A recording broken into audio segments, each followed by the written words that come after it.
astray, caught up in the games they play. High-speed chases gone awry, serious turns into pie in the sky. Just out of jurisdiction, laughter and the conviction. He was the boss. Oh, Lord. I got no hearing aids. I got two now. Oh, The VA special. do they work better? Yeah. I can listen to my podcast. Oh, you can? Out of both ears now. Oh, really? One in each ear. Yeah, one in each ear. Different podcast Different each. one. So when did you get those? Last week. I got because you know I wore one. Yeah. And then I went to the VA and I said, let me try two. Hey, like your hearing's okay on this here. You don't need it. However, I was like, well, are they free? And they was like, yeah. I was like, well, give me two. Give me two, yeah. Because I was like, I wear them like, I mean, I'm very consistent and I do like walking around the school and stuff. I'll turn them suckers on and listen to music or. Oh, it's Bluetooth. So you can listen. Yeah. It's just a You can hear, headset. can't hear it. Is it like, if you're listening to your music and gunshots start at the front door, would you know it? Yeah, who cares? yeah, that's it, guy.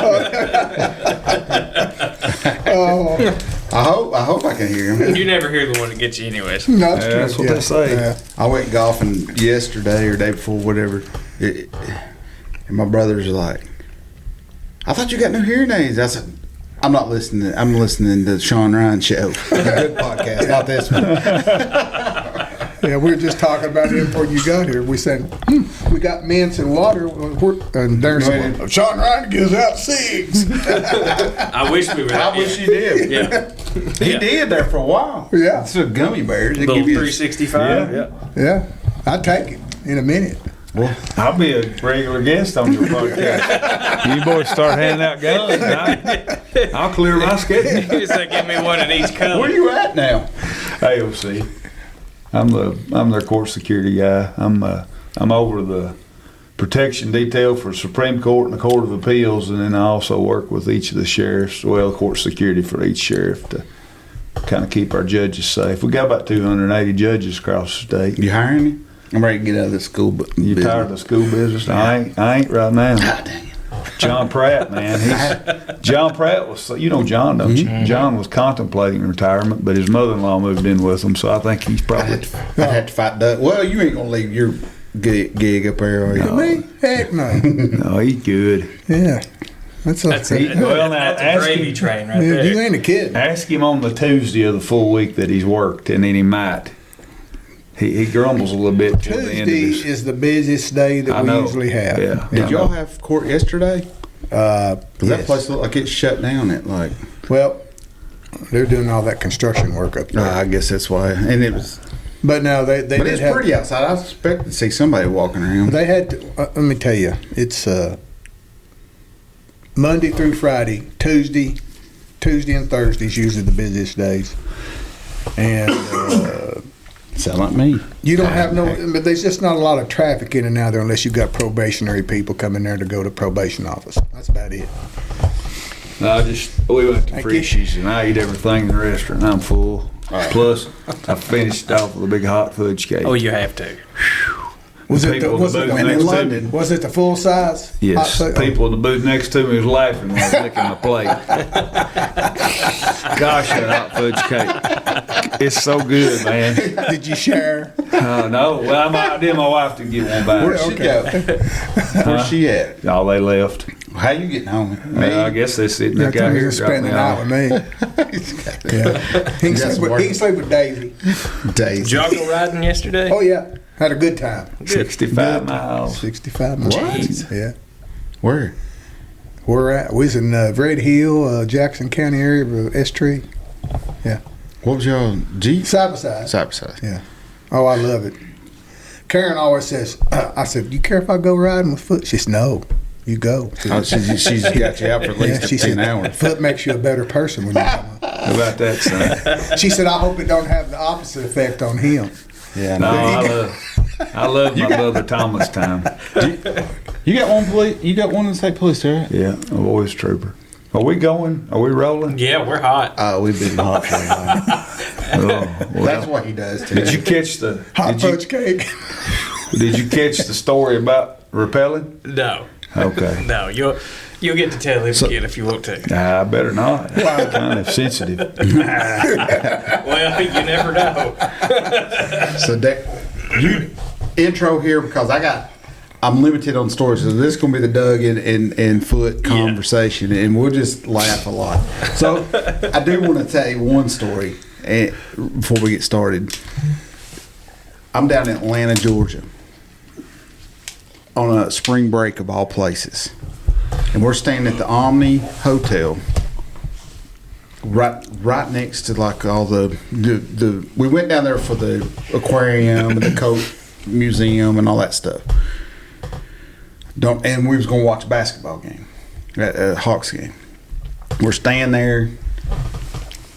We come down this elevator, or I'm getting ready to go up the elevator, and ding, and I look up and there's Foot in Atlanta, Georgia. He grabs me and hugs me, and we's like, oh, and my wife's sitting there like, who is that? What is going on here? And I was like, that's my buddy. Out of all places, I hadn't seen him in a couple of years, Yeah, I guess, yeah. and there we are looking at each other in Atlanta. Small world. It is. Some of you are like, what are you doing? He's there for a drug conference or something. I don't know if it was that or was it the SEC tournament? Don't know. I don't remember. It may have been a It drug was a conference. I was down there yeah. some for that. I think it was because there wasn't that many people that, like, it wasn't like packed. It was just normal spring Gotcha. break traffic. So Yeah. I was Oh, like, it what are was- you doing here? He's like, what are you doing here? I was like, I'm here on vacation. But it was Well, weird. you know, everybody talks about the police brotherhood and the fraternity, and that's what it is. You know, I can leave here tonight and I'll see you for 5 years, but when I see you in 5 years, we will hug, Yep. we will embrace, Absolutely. we will share a laugh, and we reconnect quicker than any other occupation. Just like you saw him yesterday. Yeah. Yeah. Yeah, That's the way it is. You work It's- through yeah. so much bull and craziness Yeah. that when you see, I know what you went through, and I know what Doug's went through, and I know what Dylan's been through, and it's just that calm and bring you together. Like, Yeah. you've had to muddle through the muck and mire and the nastiness, and then we've got that common bond, and that's what's cool about this line of work. It's It is. slowly dying out, unfortunately. Sadly, But The- true, well, good yeah. friends, true friends, Yeah. I think they'll always Yeah. be that way Yeah. regardless. Absolutely. You'll always, Yeah. Well, and Me and Darren will talk. We may not talk for 4 or 5 months. Well, we usually go. we talk soon more than that. Yeah, more than that. But if we didn't, If we didn't, we'd be fine. Yeah. we'd be fine. So. We would be. I It's- mean, Lord, I think of him every day. Something he said or done, or yeah. But Lord, I love Doug Thomas. yes. I mean, I will tell a story or two on him as we progress along. But to your point, Dylan, it's not what it was because there's so much pressure on the police now, and when you factor in, and I don't know how political you guys get, and my intention is not to get political, but when you factor in that the FBI goes around telling all the police, if you don't tell us what you know on your buddy, then we're coming after you too. Well, that kind of sets a tone. It's a little Right. bit hard for me to trust the dudes I work with. Now, I'm not saying I'm corrupt. I'm not saying that I'm a bad police officer. But when that tone and that culture gets established in the ranks, it's really hard to overcome, and that hurts that fraternity. Now I know people ain't never been police. Well, what you saying? I'm saying that there's a fraternity here. I trust my brothers. Yeah. And when you enter in a factor, when you factor in an entity that says we're going to prosecute you if you don't tell everything you know on your buddy, and you get everybody on edge, I hope that Trump's Department of Justice will change it. I mean, ultimately police are going to be a target going forward. Right. They just yeah, are. You can't. Anytime when we talked about that, anytime you have the ability to take someone's freedom, you can hear all about somebody, preachers, teachers. It's sad when you hear them being bad or doing something wrong, but nothing fills the airways and gets more clicks than an officer like a doing police something. officer Yes, messing up. exactly. So, Yeah. And it's really Yeah. that the power that's that's given to us. I didn't understand it when I first got hired. It's a huge responsibility, It is.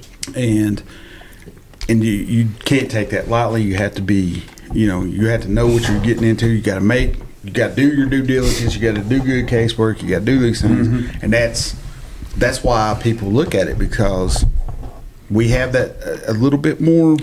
Well, and There's you're not kind need- of starting behind the 8 ball now with the media and everything is. You're already starting, so you've got to prove yourself to the public that this, I'm not. That one bad apple does not represent all of us. So Yeah. It's interesting. yeah. It is. I didn't mean to get all serious right at the start. Oh, that's all right. We'll go back around. We try and stay on the lighter side here, but we end up serious. I and know, then you goofy, got and to, then man. It's, I mean, it's, People just need to understand. We're trying to promote the fun side and trying to say, hey, policing's not this or this. It's not what you see all the time. It's not what they make us on TV. There's a little bit of that Law and Order TV show, and there's also a little bit of the other putting guys some on there humanity too. The back funny into it side. rather than, yeah.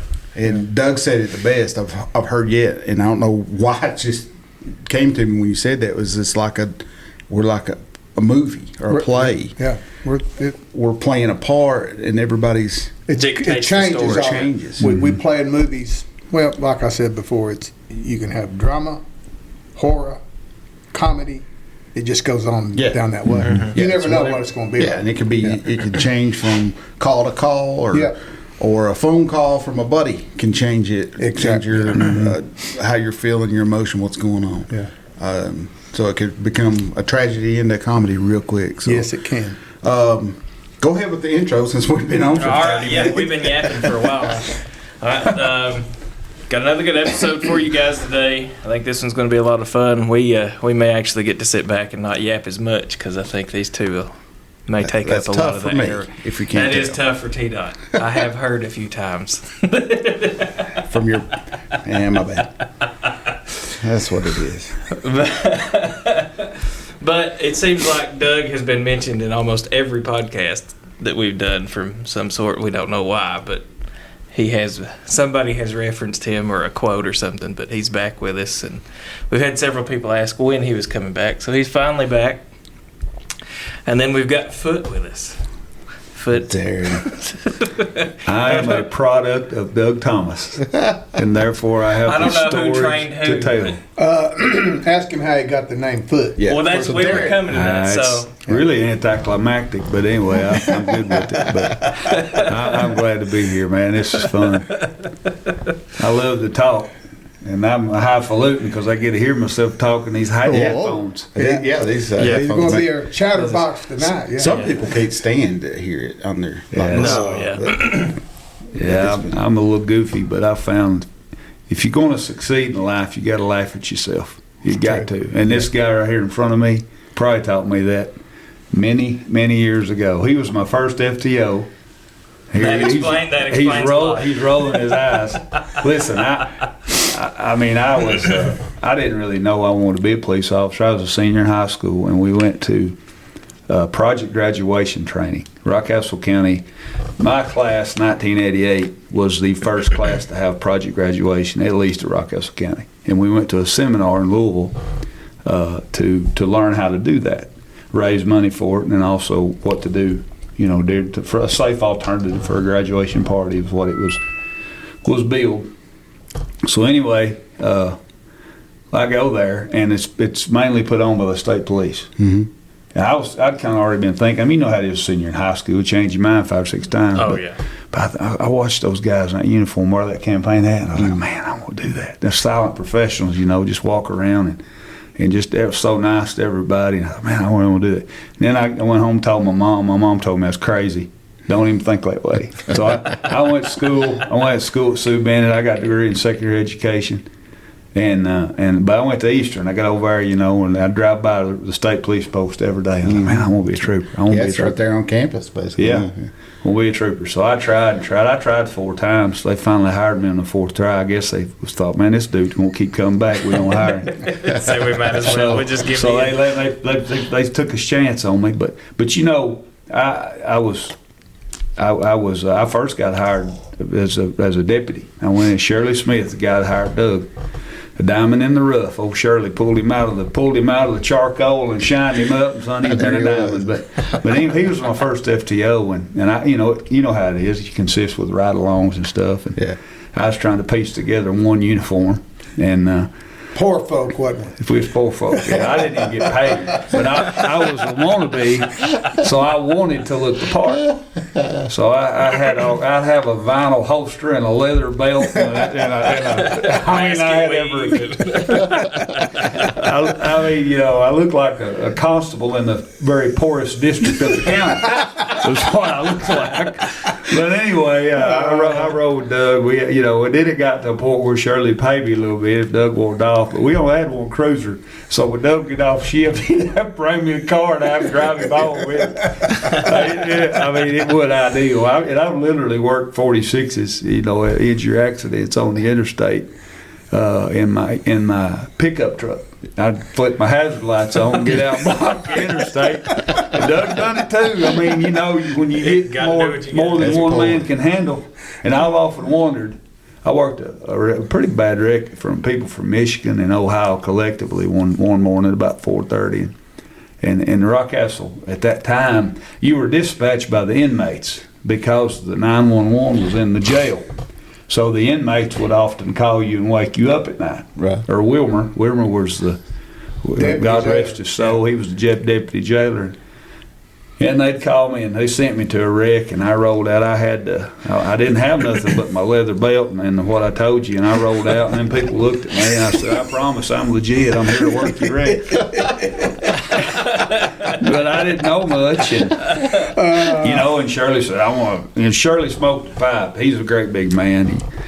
I want to put you working the road foot, and that was my nickname. And I mean, like I said, that's kind of anticlimactic because We're going to have to get to that, though. well, I mean, that was my cuss word.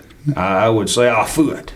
Well, I can sure tell you, unfortunately, I've managed to say a lot more since the indoctrination of that word.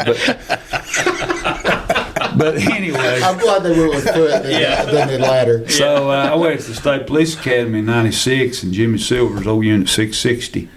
And he was my buddy, mentor. Him and Doug mentored me. And just kind of showed me how it was. But Jimmy called up there to the academy and said, that Allen boy, call him Cadet Foot. Well, they did. And then after I left the academy, it was just they dropped Cadet and I was Foot. And I don't get called that much anymore. Where I'm at now, They don't know you. nobody really you knows me as Foot. Yeah. Whatever, man. That's your damn thing.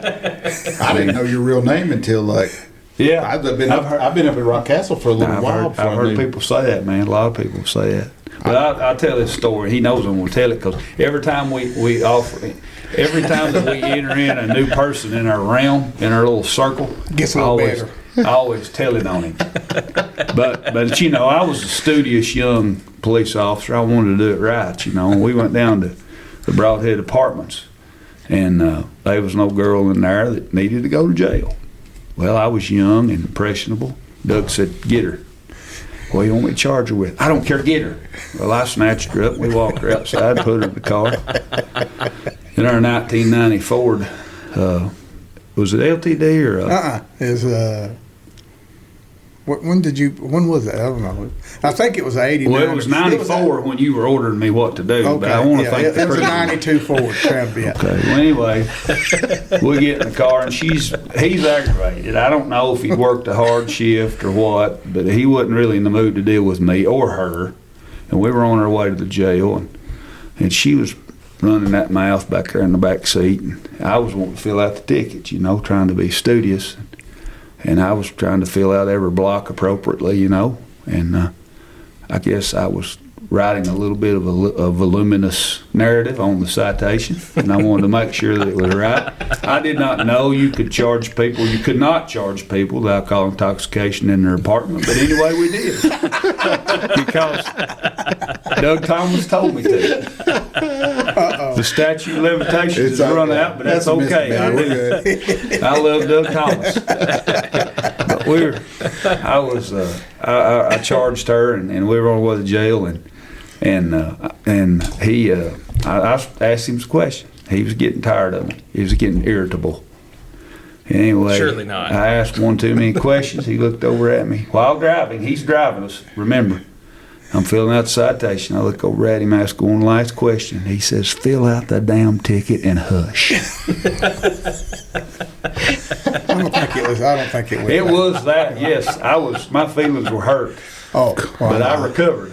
But anyway, I love Doug Thomas. If he needed a kidney, I'd give him one, and he'd fuss and gripe about something while we was laying there together.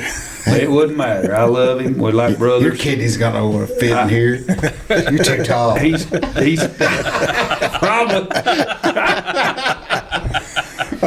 He has taught me a lot about just being a man, getting along with people, laughing at yourself. I mean, just how to treat people. You know, Doug Thomas could go in for sheriff right now in Rockville County, and he's been in Laurel County for 2 decades or 3 decades probably now. I don't know about We've that. tried to talk him into that so many times. He's great, man. He's got a good way with people, and I'm not surprised that he comes to London PD and mentors many of you. You know, I mean, I'm not surprised at all because he's just a natural born leader, and you got to draw to him because he tells funny stories. He tells on himself. He I think that's He runs around going, Humor is a great mental health for us Yes. as police officers, and Doug Thomas is the best at it. Oh, yeah. But I've talked enough. It's time to cut him loose. No, you're doing good. All right, let's get, they've done. Everybody's heard kind of Doug's like a little bit of a bio. I don't know Oh, if yeah. you want to go. However, we don't know exactly everything. You started at Rock Castle SO. Did you go then from there to the state No, police? sir, I didn't. And this is a story of resiliency. But I went to Lexington Metro. And I went through their academy about 32 weeks, maybe. Gosh. They had a basic, Yeah, it's and then they long, had yeah. an advanced. And I went through their academy, and I was on the street for about 6 weeks. And they called me in and said, "Buddy, you ain't going to make it with us. You might ought to think about another occupation." No, listen, I ain't lying. You know, I hid from that forever, but I ain't got nothing to hide. And I didn't know. I was kind of shaking, you know, because, you know, basically you get fired from the job. Yeah. I wonder if I'm cut out to be a police officer. Right. Is it meant for me, you know? And I won't get into all the reasons why. It don't matter. I got some good friends that I went through the class with and was with them a few weeks back at a reunion. But Lexington Metro wasn't for me, and I wasn't for them. And so anyway, I come on back home, and I was kind of shaking. Doug knew I was shaking. Doug picked me up, and, you know, he reminded me that I was meant to be a police officer, and don't give up on your dream. And about 3 months later, I was getting yelled at in the State Police Academy. There you go. And I started in '96, and I retired in 2018 with a blessed career. I worked the road for 10 years, Richmond Post, London Post. I was fortunate to be a bodyguard for Governor Fletcher for 4 years. That reminds me of a story. Yeah. Chicken Well, Festival. Yeah. That's the Chicken first time I Festival. met you. Yeah, Actually. that's right. It was. When you was on his detail. And that's going. I'm gonna say that's in 2000. He's running for re-election, so it would have been '06 at Okay. Chicken Festival. We're out there on that, and nobody likes the Chicken Festival parade because it clogged up everything. Right? You remember that? Oh, yeah. That day, that Saturday is horrible. It is. And Fletcher, you know, the governor walks through, and somehow, I mean, he legit was picking up babies and like kissing them and holding them. I was like, oh my gosh, he's legit. And then he would look over at Darren, and he'd be like, buy me that over there. I don't know how much money you spent. I don't know. Hopefully they paid you back. Yeah, they had a way you get reimbursed for stuff Him like and his that. wife, like, buy that. You know, they were just trying. They were doing their thing, and I commended Politicking. him. Yeah, he was doing it right. He really was. I had no problem until he turned around and decided to walk back through, and I had to stay on that detail a little longer with you guys. Yeah. And my wife, we were having she was pregnant, Oh boy. and we were having pictures done, and I missed them for that Oh, detail. man. And boy, I heard about it. oh, I bet she voted Steve Bashir that fall. Oh, she was like, I interview. I was like, I can't. The governor went backwards, and that was that. But yeah, I missed them. And there's my little daughter and her pregnant with my son. I'm like, I'm out of it. I was like, I was not in them. I was like, oh, I'm in trouble. I was supposed to have been here, but it was one of them volunteer details Yeah. on that festival because I'd usually work night shift or second Yeah. shift on them. I thought they had everybody working that. They used to, but I was second shift. I feel like on that, Yeah. come in at that time, but I came in for that parade early. Yeah. or like volunteer for it. Yeah. I thought it'd be over in like an hour. Yeah. And now, No, didn't work out, did it? She can probably go Photoshop you It back was in. election year. It's not Yeah. going to work out that way. and that's the first time because I was impressed by not only his demeanor with handling, the public and making sure they moved along, but also how much cash that guy kept in his wallet. Well, I He was just bought the festival. when you do, when you do that executive security, the shoulder man often is the money man. Yep. You pack some cash for instances like that. Yeah. But yeah, and then I finished up. It's kind of funny. When you're on that detail, you kind of know how you're doing with your supervision because based on the assignments you get. Mm-hmm. If you're doing a good job and they like you, you're going on vacation to Florida with the Fletchers. Yeah. Well, whenever the Fletchers got beat, Governor Fletcher brought us in. He presented me a nice certificate, gave us a meal, and it was the certificate was Latin for ad finem fidelis, which was Latin for faithful to the end. Mm-hmm. It's one of my prized possessions, one of my prized trophies. Because I did, man. I love that guy. Yeah. Now, Glenna, if you hear this, I'm sorry. She's a little difficult. She's a it was little her difficult. telling you But, about Ernie Fletcher was a fine man. It was an honor to work for him. But anyway, we'd finished up, and the Steve Bashir camp was coming in, and they called a meeting, and we were going to do the inauguration, and that's about 18, 24 hours of nonstop activity, and so they called the group in, Dylan. They said, all right, this is the governor's brother. They had packets, and where to pick them up, on different things, different little bio about them. Here's the governor's brother, the governor's son, governor's sister, General Van. Alan, where you at? General van driver. Alan, where you at? So I was the general van driver. So I knew then that I was going to be a short timer on the Steve Bashir administration. And then I came back and worked 3 years at London Post, and then from there I went to cannabis. And cannabis. When you went back, you worked a little marijuana E-Rad. That's what a lot of people know it as. Yeah. So I remember me and Jason McCown was out there working interdiction, and we'd give you a bunch of tickets out there a lot of times. It's like, hey. Well, we do have sign detail, and I love that sign detail because you get, that's the one where road check ahead. You bait people to get off the interstate thinking they're avoiding a road check. Down there at the, and it is based on the biblical passage of the wicked flee when no man pursueth, because they're fleeing because I'm about to get in trouble, and then you're waiting on them, watching them, awesome. and then it is cool. Man. That's some cool Why stuff. didn't we ever do anything like that? I got to do that with them guys when I was on that interdiction team, and we'd set up down at the Welcome Center. Yep. Welcome Center. We did a truck stop at 59. Yep. I was always that decoy that was out there. Oh, yeah. I was the decoy. Yeah. That was out past the sign, so they were like, and every now and then you get You the were guy the general come through van like, driver. Yeah, I was the general van driver. Yeah. But they got they were wading through some trash and stuff to see what they were throwing away. But was you down there when they got like, I don't know, 2 gallons of GHB from a guy? Yeah. And I was like, I don't even, that's a date rape drug or something. I was like, gallons of it this guy had. I was like, man, so they were doing the Lord's work, and getting dope off the street, and who knows how many that protected, back then. Money and drug money. Yeah, was we got a large seizure of money down there one time at the Welcome Center. Yeah. And, warrants. People got warrants on them, big warrants, You're talking murder and rape stuff. Yeah. They're like, ooh, I'm about to get caught. I better not go through this road check. I better turn off before I get to this road check. Yep. But we happen to be there waiting on you. And Oopsie. It's funny. So, yeah, it's great when you walk up and badge and be like, hey, how you doing today? Yeah. The drain. You can see it set in their face. You can. It's like, and and inevitably, I did a lot of knock and talks, and I love that, man, because there's a study in it. I could walk up and, and you can see a level of anxiety. Most people are generally a little bit afraid of the police. But boy, when you see the heart beating through the shirt, Mm-hmm. I need to be at this location. Yeah. and then, and then you can see it in their neck, and then they start stuttering, and then they sweat.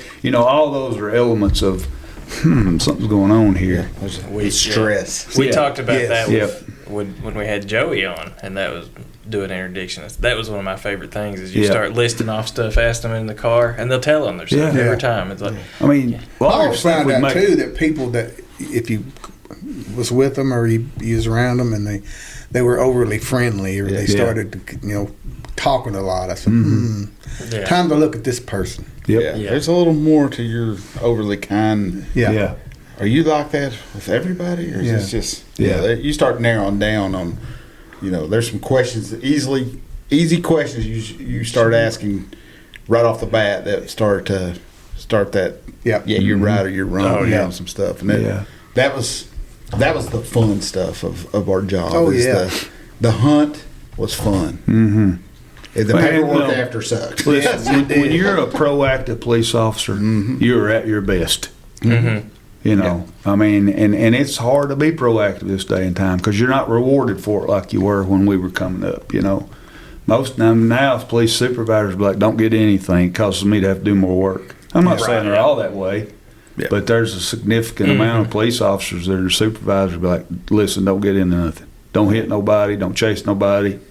And we win. The community wins when the police officer is proactive. Yes. Because you're looking. Agree. You're hunting. Now, I know that's not a popular word in policing, but you're hunting.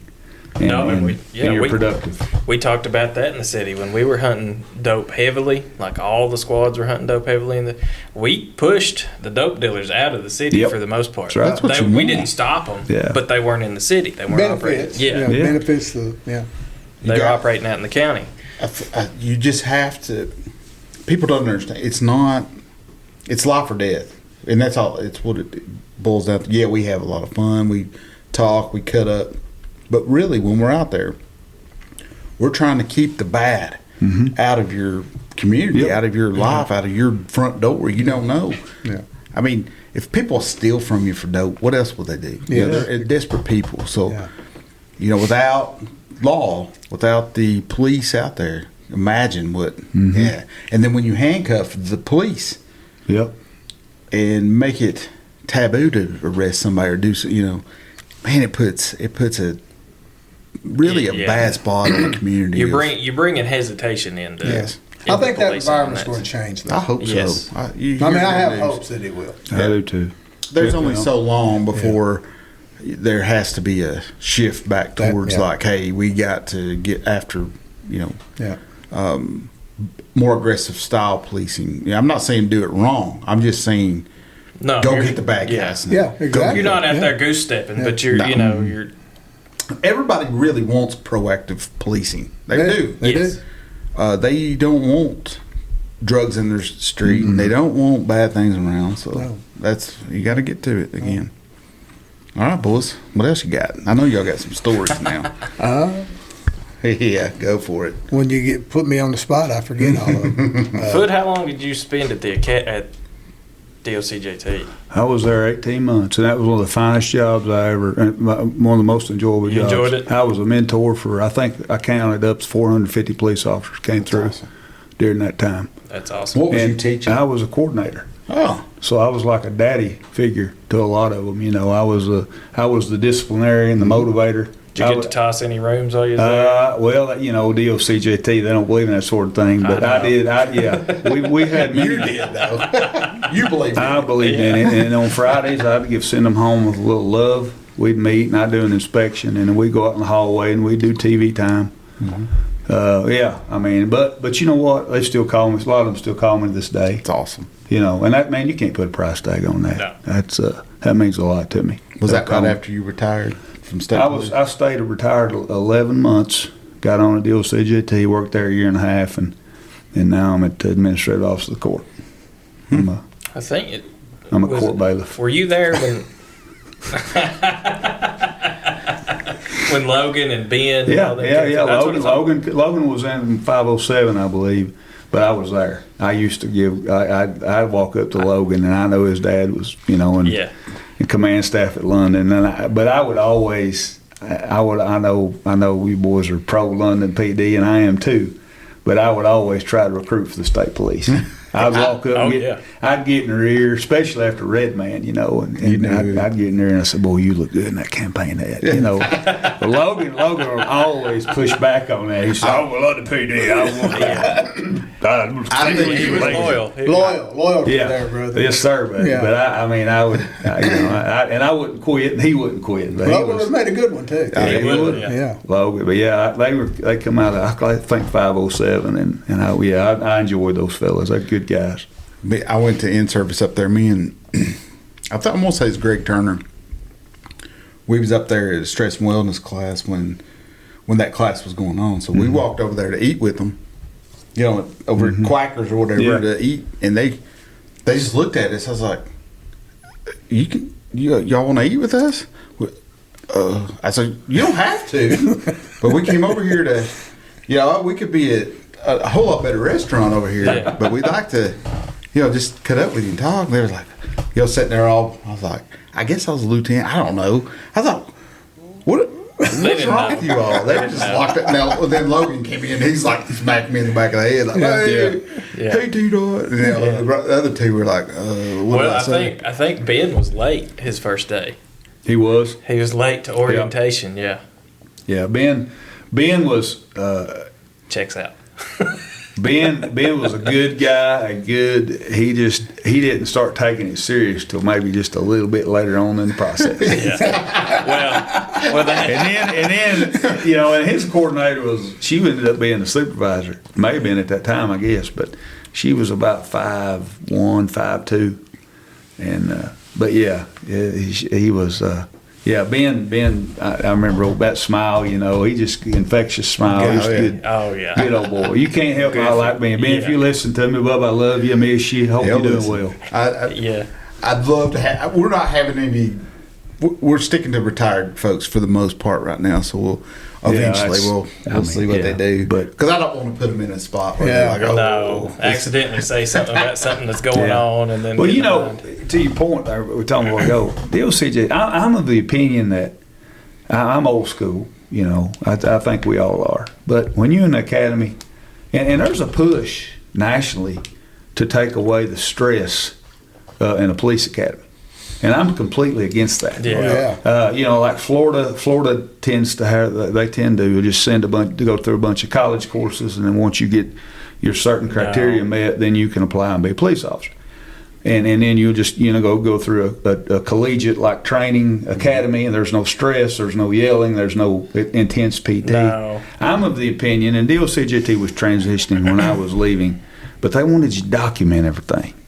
Like they wanted to write people up for insubordination. And I'm of the opinion, no, let's make them do 50 push-ups. Smoke them and then smoke them and we move on. Yeah. Because when I write you up for insubordination week 12 of the academy, and you get in a shooting 2 years later, the defense attorney is going to go, well, you were a problem from the start. Yeah. Exactly. And I was against that. I preached against it many times as I was there. I don't want a paper trail. No. You know, we all make mistakes in the academy. You're under stress. That's what you're going to do. Let me smoke you. Let me grass drill you, and we move on. Yes. And I shake your hand on the academy, 100%. and I'll tell everybody what a wonderful cadet or recruit you were. A cadet and a recruit is a much different person than a 5-year, you know, officer that's been on. Absolutely. And if something happened in the academy, that don't really reflect who that officer became and is it turned into. Yeah. Well, unless that was a need to rid that person and get them on out of the academy. I get it. And Grant, that's a great point, T-Dot, because, look, I've had mothers ask me, why are they so hard on them boys up there? Well, I'm going to tell you why. I got to know that when you graduate, you have at least met the minimum standard. That minimum standard is high stress. And that minimum standard is 3 years when you've been on, and it's 4 o'clock and you were due to get off at 4 o'clock, but there's a mess in front of you like a fatality. I got to know you're going to stick it to the end. You're going to stay there till the road's cleaned up and you can move on. Yep. And there's a certain thing that we identify in the academy. A person's going to stick to it. Because if you ain't willing to get yelled at and not, then likely you won't. You probably won't stand there and be willing to guard a crime scene all night long. You likely won't stay there for fatality all night long. So there's some, I get it. I get that I think the state police this time started out like 90 and they're down to 29. Yeah. I get it, man. People, I understand both sides of it, but speaking from the DOCJT perspective, there needs to be some degree of a little bit of stress in an academy. Yeah, and you can only put some A happy medium somehow. academically.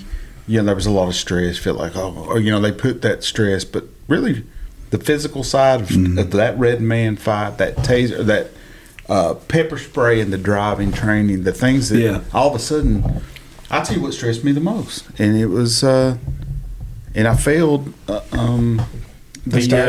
nystagmus test and DUI. And I was like, I'm out. I'm going to fail. I put unnecessary pressure on myself after that. But guess who became the best at doing all the, the DUI detection, field sobriety? Because I was not going to fail. I put extra work into that. And then when I got I knew it pretty good. Yeah. And felt very confident in my ability at that. Where I might not have if I'd have passed the first time, where they'd been like, you were close, we'll just let you go. Yeah. Instead of saying, you failed, you were close, but you got to redo it. Yeah. That made me a better. Failure's a good teacher. Yeah, it is. There's nothing Very like good. it. I bet. He's talking about, failing and having confidence. I was in the academy and accident investigation. Of course, I'd worked the road about 3 years or 4 before I ever went to the academy. So it come up to accident. Yeah, no problem. No problem. Didn't pay a bit of attention to that class for nothing. Just sat there and twiddled my thumbs. Test time. Looked like never heard of that before. Hey. Next thing you know, I go look at the score. Of course, they don't post. I tell you what, you just have to go look at your ID and see what your score was. So I went and looked up at the wall. Fail. I said, uh-oh. I said, I guess I knew as much as I thought I did. Yeah. So I went to the coordinator and said, hey. He said, you can take it again. It's It's funny how there's fear is a motivator. Yes. More than, I was the best I did in the academy.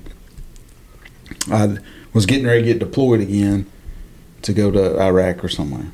So I was 2003 and got pulled out of the class for a couple of times. And I'll tell you this, coordinators have a way to make and break you sometimes. My coordinator reassured me that, hey, everything's going to be okay. You'll have a spot here. Don't worry. Yeah. Go do your thing. Military, they hold your spot. Your agency's not going to fire you.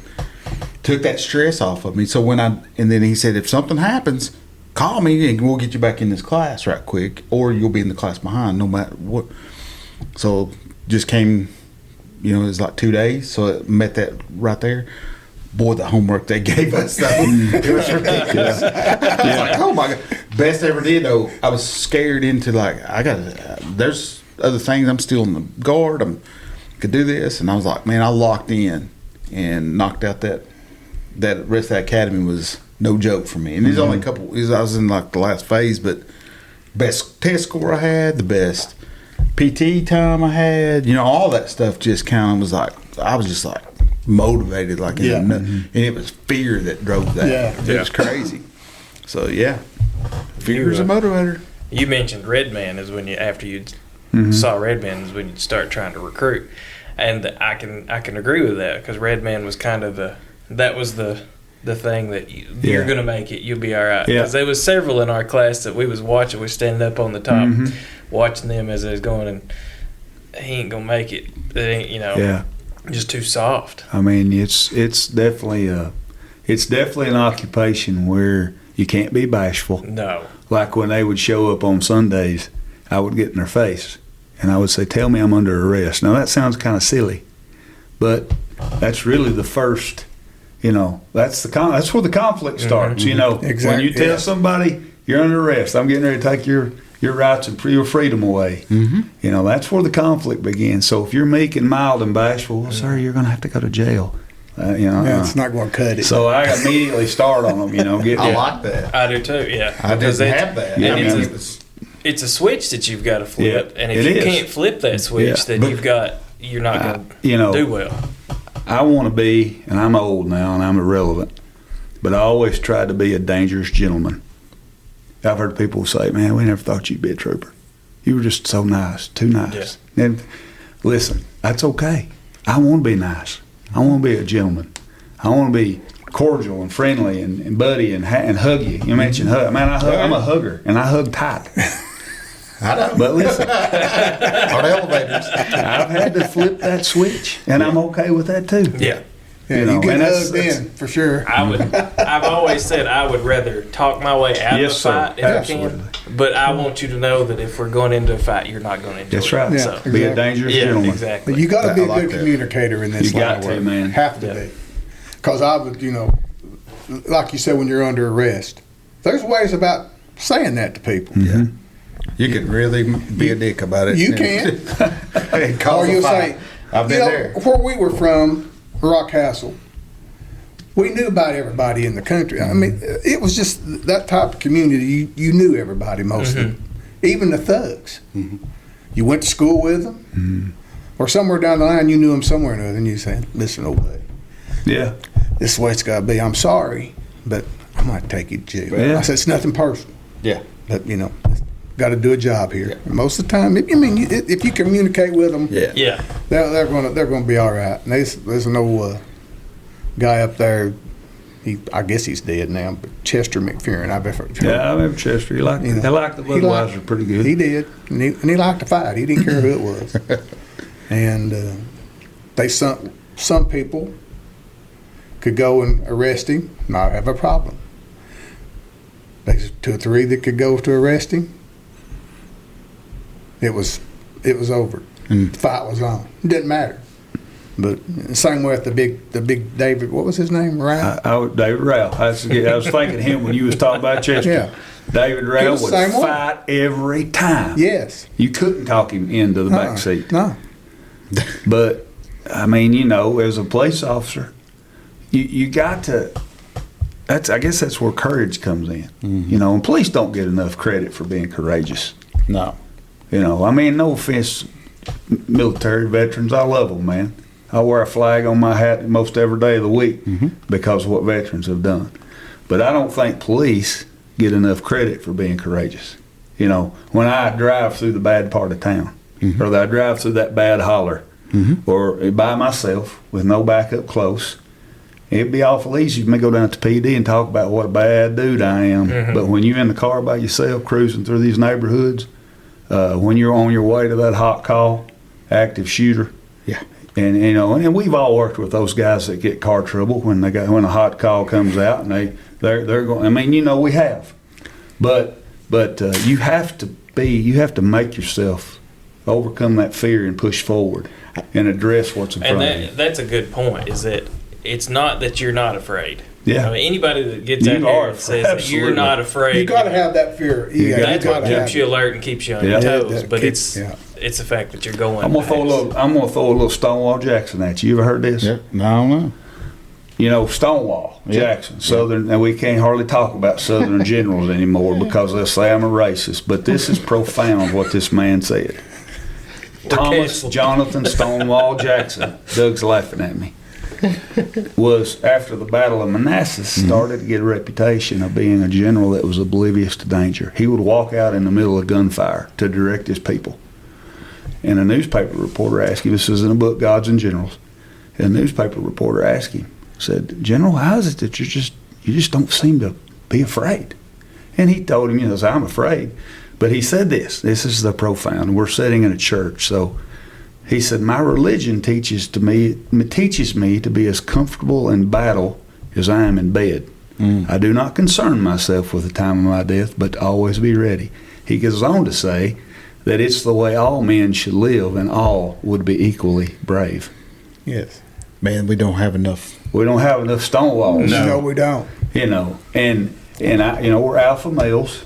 We know we're not afraid of conflict, but our culture does not reward and does not encourage, and even often even develop alpha strong personalities that will address conflict.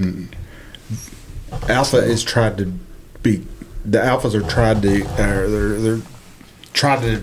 They've tried Take to, away. They've tried to push them away. I mean, Yes, push 'em away. You're taking away masculinity. Yes. That's what they're. And that's what that's what he's If I saying. get into politics, I'll get upset. And I think we're getting a lot better. Maybe people coming around to the reality. I think so. Of like, we were wrong here. Yes. Men have to be men, Exactly. and it don't mean you have to. Everybody needs to be an alpha, but the alpha has to be around. Yep.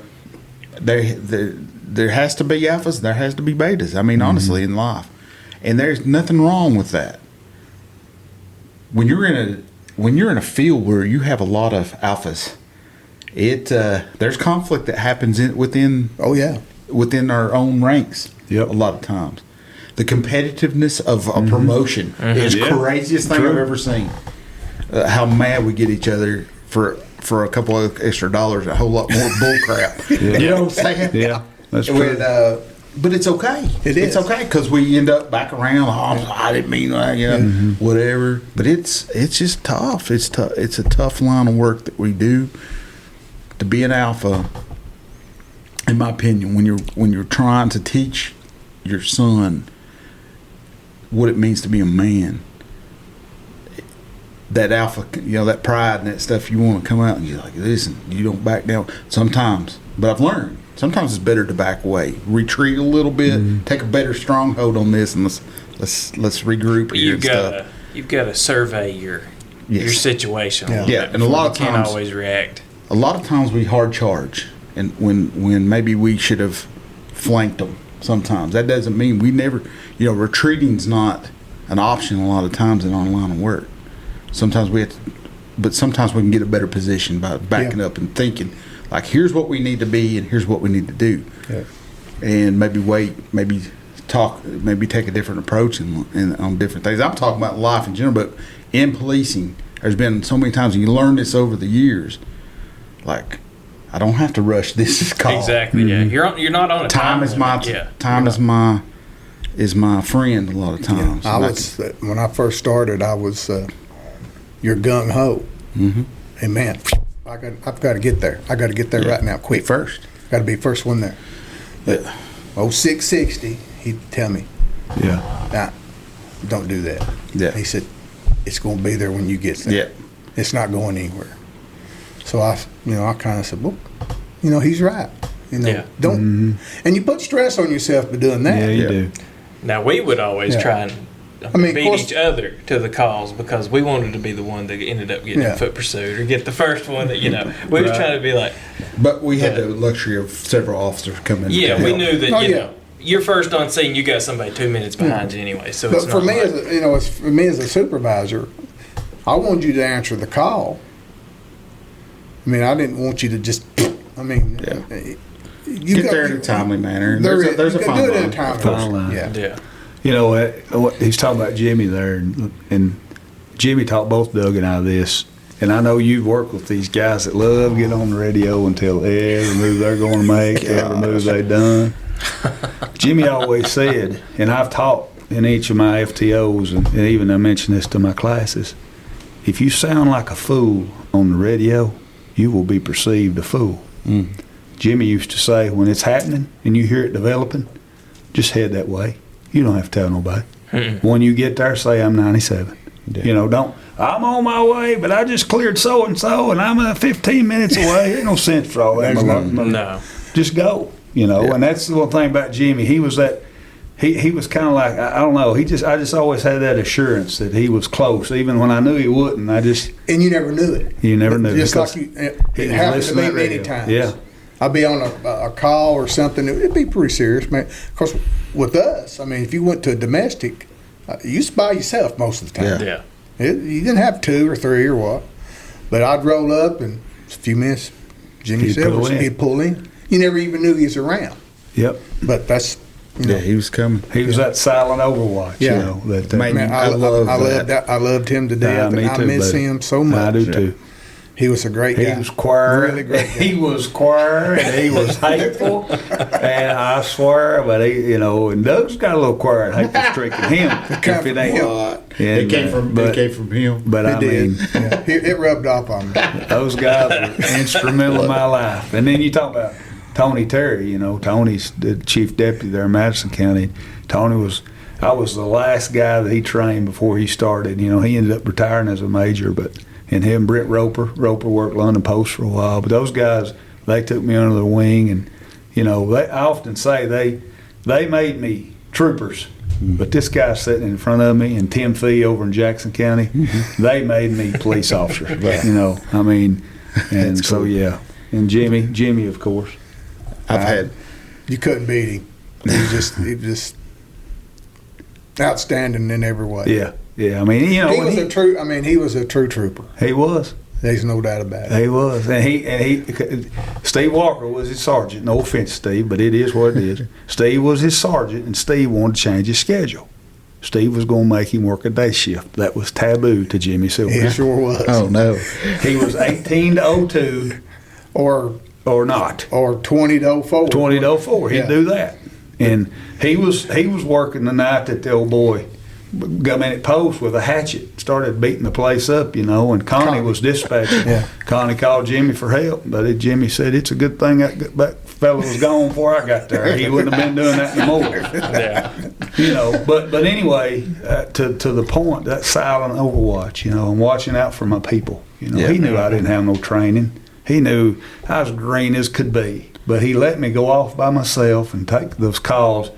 But he was there. He was there. He was listening in, you know. But yeah, those, you know, Boy, those that stand and watch, that have your back. There's nothing like it. They'll let you learn, but they're reassuring you that you're right. And laughter, if you've done something wrong, Yeah. he probably pulled you aside that, hey, you maybe want to change this up a little bit, because I've had that. I've had those Yeah. mentors, Oh, yeah. and it's cool that I get to sit here with Doug, who.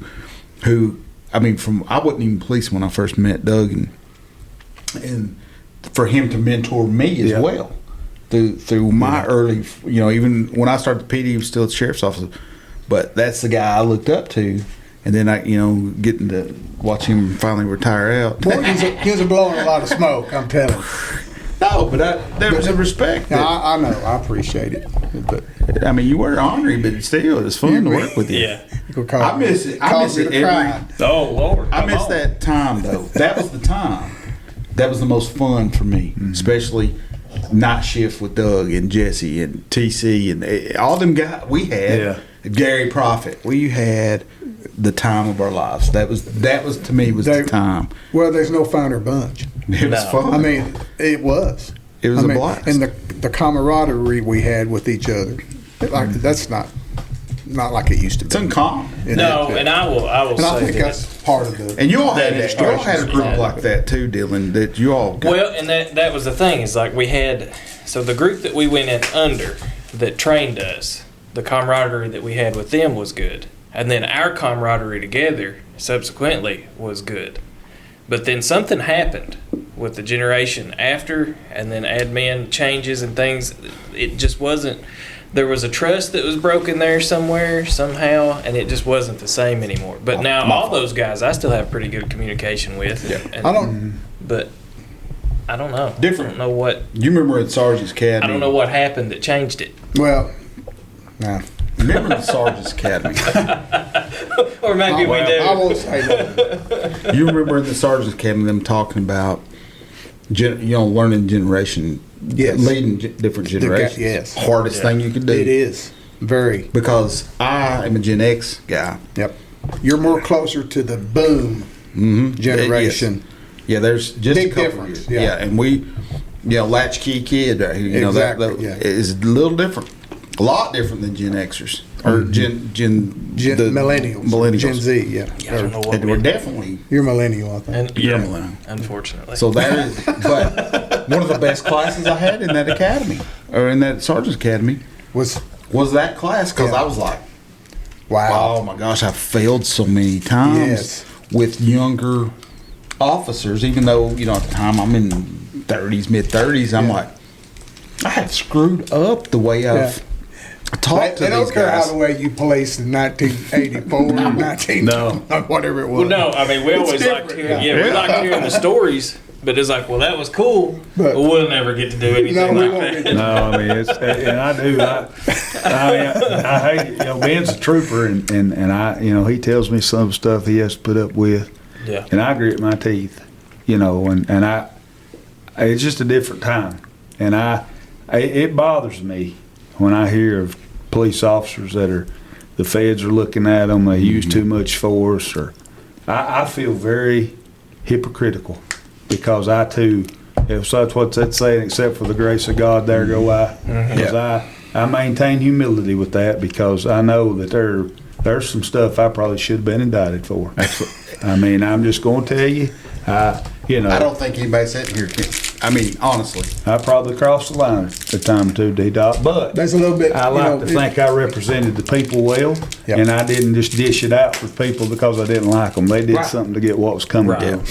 You got to operate in a gray just a little. People don't understand They that. don't understand it They at all. don't understand it. No, sir. But it has to be There has to It be has to be. fear Right.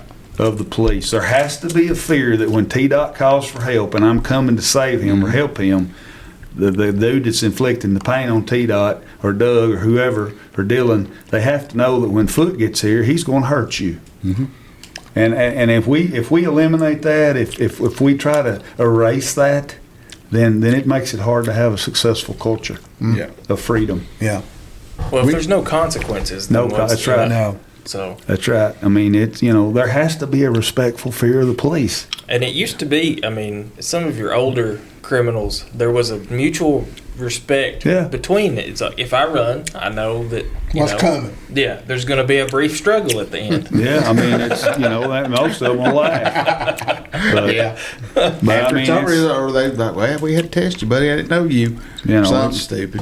it's I- different, man. It's just, I remember we was talking. Y'all was talking about fear of heading to a call or something. I remember some of the calls we've got, and one of the scariest ones I went to was like right kind of at the end of my career. We had a swatting call where they call in shooting at a school, at an elementary school here. And I remember I was on the phone with Galls ordering uniforms for the PD, and I said, I've got to go. And she said, I heard that call, go. Be careful. And call me back. You know, Galls, the uniform companies, like, be careful and call me back and tell me you're safe. You know, it was scared them. Yeah. And here we go running out the door, and the first one's in these things. And I remember that it's a short trip. I was at the PD driving to London Elementary. That's what, a half mile? That's Yeah. I mean, nothing. Yeah. Yeah. I was scared to death. Oh, yeah. And I was the first one to hit that door. Yeah. And I remember I remember Well, that. an I active remember school, that. an active school shooter is something that, I mean, that's like the nuclear oh yeah. like, of policing. And luckily, You know, it was just a swatting. You know, our guys figured out. And, some goober down hacked in one of the Florida. cameras. Yep. And it wasn't that. It was scary. Don't get me wrong. And the seriousness of everybody coming in there, guns drawn, and clearing that place with babies in that place. Yeah. And I had a niece and nephew there. Yeah. So I was ramped up even more. But there is nothing. I remember thinking to myself, just breathe. That's the first thing you can do is just breathe, get a hold of your emotions and check yourself and go do your job. And my job wasn't to be a supervisor at that point. My job right then was to be You're a hunter. a hunter. Yeah, exactly. Yeah. And I was like, where there's like bathrooms, and me and Chris Edwards busting it, guys I hadn't policed with in years were the first one through that door. The sheriffs, the But, chiefs, yeah, and admin. Yeah. First ones there. Yep. And we're the ones clearing that together.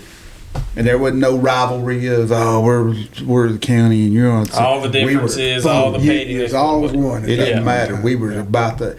But I remember that calming my nerves for that. Now, after you figure it out, you're like, oh my gosh. You sit back and you debrief that stuff and you're talking to your guys after the call's over and you're like, y'all good? Yeah, okay. All right, let's go get something to drink or something. Or some medical marijuana here or something. I don't know. Chill out. But Kudos to whoever ended up doing the investigation on that, because they tracked that That's goober Lily. down. Was it Lily? Lily. He tracked that goober down and found his IP address, and it's like New Good Jersey job, Eric or Staley. somebody that It was cool. But So- yeah, we've had that fear though. You can either operate in it, you can operate in it, or you get out of the way. Yeah. And that's okay too. If you can't hack it, sometimes. Well, in the, Let in the somebody else shoot house step at up. deal CJT, you know, it's the tactics part of training, and Jason Mack does a great job. He's over that now. Well, he's a dude. He's just a good guy, man. He's got the file to back it up. But, Yeah, man.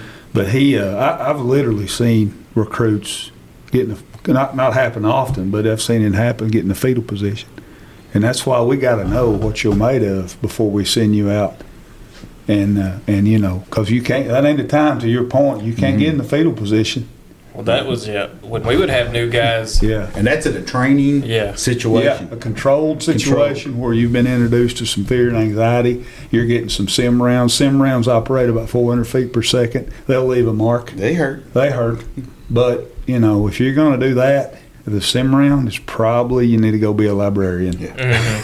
This is You're not not your cut it this is down. not your occupation. That was- I agree. So, but I don't know. I keep going back to some training stuff, but no, I mean, I love police officers, man. I've got countless shirts about the blue line, and you know, I love police. I know what they deal with, and you know, my heart goes out to them. You used to talk about a minute ago. I'd arrest the guy, and I won't say his name. He's out of jail now. Me and him have since resolved our differences, but I arrested him on a Saturday, and he had swallowed some meth. This was meth when meth first started, was homemade. Matter of fact, we did a search warrant on his house. The DEA from Lexington was so interested, they came down and took over the case. They did a search warrant on his house, and they found an actual recipe to make it. Was he doing a Red P Lab? Or Yeah, was it was a big. I'd never seen it. It was on the side of the road, and it was a big old gooey brown Yeah. in wax paper. Yeah. And he had three. See, I would have thought that was like heroin or something. Yeah, like yeah. that. I would have said that too, Yeah. but he had 3 balls, and he ate one of them. Oh. I charged him with, he had a substantial amount, but he ate one. Well, that made him wild, and he was literally in my back seat spinning around. Got him in the jail. He wanted to fight. It took about 6 or 8 of us to wrestle him down, get him in the cell. But at that time, when you charge somebody with a felony, I had to fingerprint and photograph the arrest. Gosh. And I told the jailers, I said, look, I'll come back tomorrow, and I'll do this. I'm not going to do it now. He's too wild.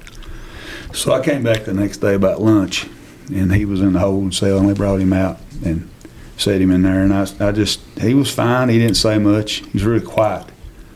And I fingerprinted him, and then I got ready to photograph him. You had to hold that sheet under your chin. And I don't know what I said. I don't think I really said anything. Maybe he didn't like my mannerisms. I don't really know. Maybe he didn't like that he was submitting to my request. But he looked at me, and he said, "It's all right, Alan. I'll get out of jail. I know where you live. And when I get out of jail, I'm going to burn your house, and then I'm going to blank your wife." Listen, I'm a God-fearing man, and I try to be a good guy. But you tell me that terroristic threatening fits that? No. Me and him had a conversation, and I violated his rights that day. And I'm not bragging about that, but there's a line, and you cross it, there has to be consequences. You said it a while ago. There has to be consequences. And terroristic threatening, get amended down to jaywalking, ain't the fix. No, it ain't. It ain't going to teach him a lesson until he learns not to do that again. Now, anyway, me and him had a conversation. We made up since then, but now there's some things you don't say, and I'm gonna call you out on it if you say it. I know who this person is. And, so that reminds me of a little incident that happened in Livingston. I don't know Foot knows what I'm talking about here. But anyway, this guy me and a trooper was down there, Steve Long, and I wished he could be here. I do too, yeah. He'd be awesome. He'd be awesome to have. And but we were Okay.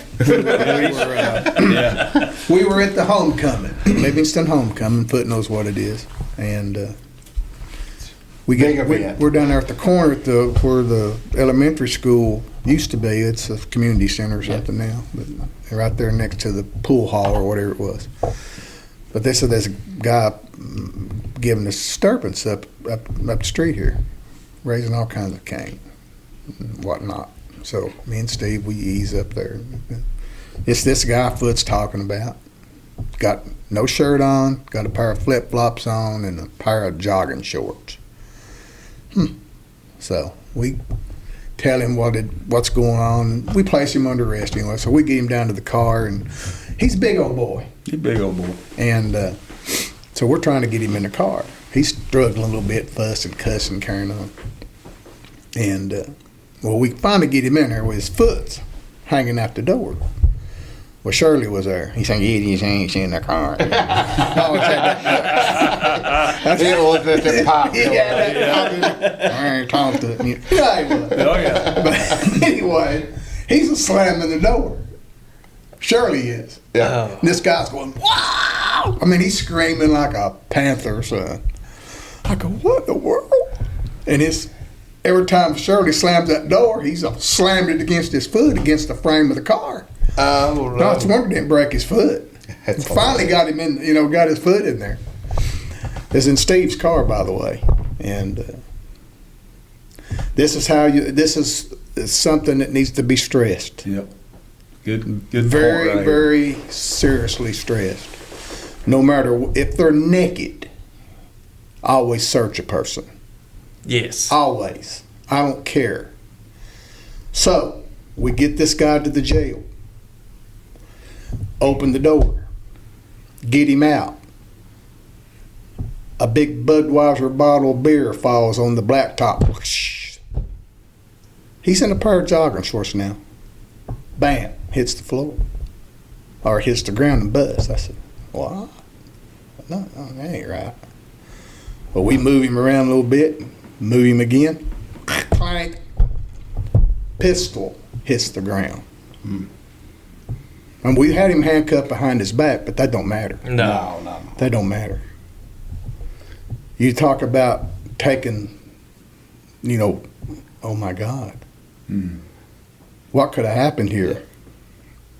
Walking down the steps. 'Cause at that time, they didn't have a Sally Porter or pull in. You had to go down a set of steps inside the jail. Get him down to the steps. Another bottle of beer falls out of his shoulder. Dang. 2 bottles of beer and a pistol. This is a 45 too, wasn't it? It was a big no. It wasn't a 45? I don't remember. It wasn't. It was a gun. It was automatic, but it wasn't. I thought it was 45. It could have been. I don't remember. The big, large frame semi-auto. Yeah, but me and Steve looks at me and says, this is serious. And I would, any police officer that listens to this, I'm telling you, if they're Absolutely. naked, Yeah. don't have nothing on, search. Well, I can attest to that. We had a call at the hospital. That's scary. It is scary. We had a call at the hospital. It was a 202. Yeah. And she'd been wandering around and had left the hospital, AMA'd or whatever. They didn't have any hold paperwork on her, so it was one of those. We always fought with the hospital over that. Yeah. So I said, all right, I'll just go give her a ride wherever she wants to go. Well, what they didn't tell me, she'd been wandering around the parking lot breaking into people's cars. So I go and I take her, give her the pat down, get in the back of the car. She's 202. She's not under arrest, not under custody. She's just, I'm 10-12 her to over back to her house. So I take her. Well, I get a call back to the hospital 2 hours later. She had broke into somebody's car and stolen a 380 out of their car. Wow. And have it shoved up in her. Yeah. And didn't Really? find out till later. Wow. So her sitting there, not cuffed, nothing. Yeah. Could have been, and her crazy as a loon. Yeah. Wow. So It's Scary. There's a lot of. There's a lot you of said risk. it by the grace of God. A lot of near misses. We've Yeah. all had those. And Yeah. Pursuits and wrecks and Oh yeah. walked away from it. But, Lord, Yeah. the state police, it got, listen, no lie. I'd been on about a year. I wrecked the car in Climax, Kentucky. I remember it well. Yeah, I overturned. I was chasing the beer can before he almost steal his thunder. I was I found a spinning beer can in the road, and I thought, there's a DUI around here somewhere. So I accelerated. Well, I got a little too hot around a curve. Ended up upside down in Climax about 2 in the morning. That's what you want to be. A lot of times, that's a good day. That sounds like a good country song. I'd say you'll have to delete that part, Dylan. But anyway, Upside down. Yeah. that'll have to come off. That's a good time. We've had a good laugh. But sorry, Lord, to be so close to your sanctuary. But anyway, that was one car. Well, about 2 months later, I still had the pool car because we didn't have a lot of. And I turned on a guy on a motorcycle who was wanted for questioning a robbery, and I tore the rear end out of that one. Well, that very same day, I go to Joey Peters' house to finish out my shift. He's got a brand new 1993 Ford. I'm sorry, a brand new 1996 Ford. Beautiful car. Beautiful car. I said, Joey, I got to borrow your car to get through my shift. And he looked at me, fear in his eye. 'Cause I had that reputation, D-Dot. Don't let Foot have your car. He started shaking and said, no. I said, Joey, I got to. Sergeant said I got to finish out my shift. It's like, I'm due about 2 in the morning. And like, it's like 7:30. And I just tore the rear end out of the one. The wrecker just drove off in it. There was no other pool cars at post. So he reluctantly gave me his keys. Well, that night I was on my way home, and did I mention it was a brand new 1996 Okay. Ford Crown Vic? I mean, it had the best of everything. And I got a call of a domestic in Anvil. I was at Big Hill, and this 14-year-old kid had as I was responding, had supposedly whipped his dad. He whipped his dad good because his dad had a big pump on the side of his head, and he threatened to kill his mom. And we were told he was armed. But when I get there, Steve Bryant, dear friend of mine, deputy up in Jackson County at that time, Steve was trying to negotiate with him, but he wouldn't have none of it. And he started shooting the cars. Well, I was the third car in line. Yeah. Boys, you hate to kill a 14-year-old kid. You want to give him every chance in the world. Oh, yeah. But son, honey, he done some damage before we got him corralled up. But yeah, he shot up that. Did I mention a brand new? I mean, listen, nobody wanted to give me a car. And it was a long time before I got a new car because I was hard on KSP vehicles. Yeah. But yeah. That reminds me. There wasn't too many strict roads up there. No, Jackson County. I was riding with Foot one night, and I was off or something. Oh, I remember this. Didn't have Gosh, nothing to I tell do. you, what have I opened up here? And we get a call. I don't remember what it was. Anyway. Oh yeah, maybe somebody trying to break into a store or something. I don't remember exactly what it was. We was on 421 though. We arrest this guy For DUI. That's what it was. Yeah, we was heading to the jail. Yeah, headed to the jail. Yeah. Then they give out that. We give call. a call, they breaking in Tyler up grocery. Yeah. So well, we're right here out. Swing around there and see if I can catch them.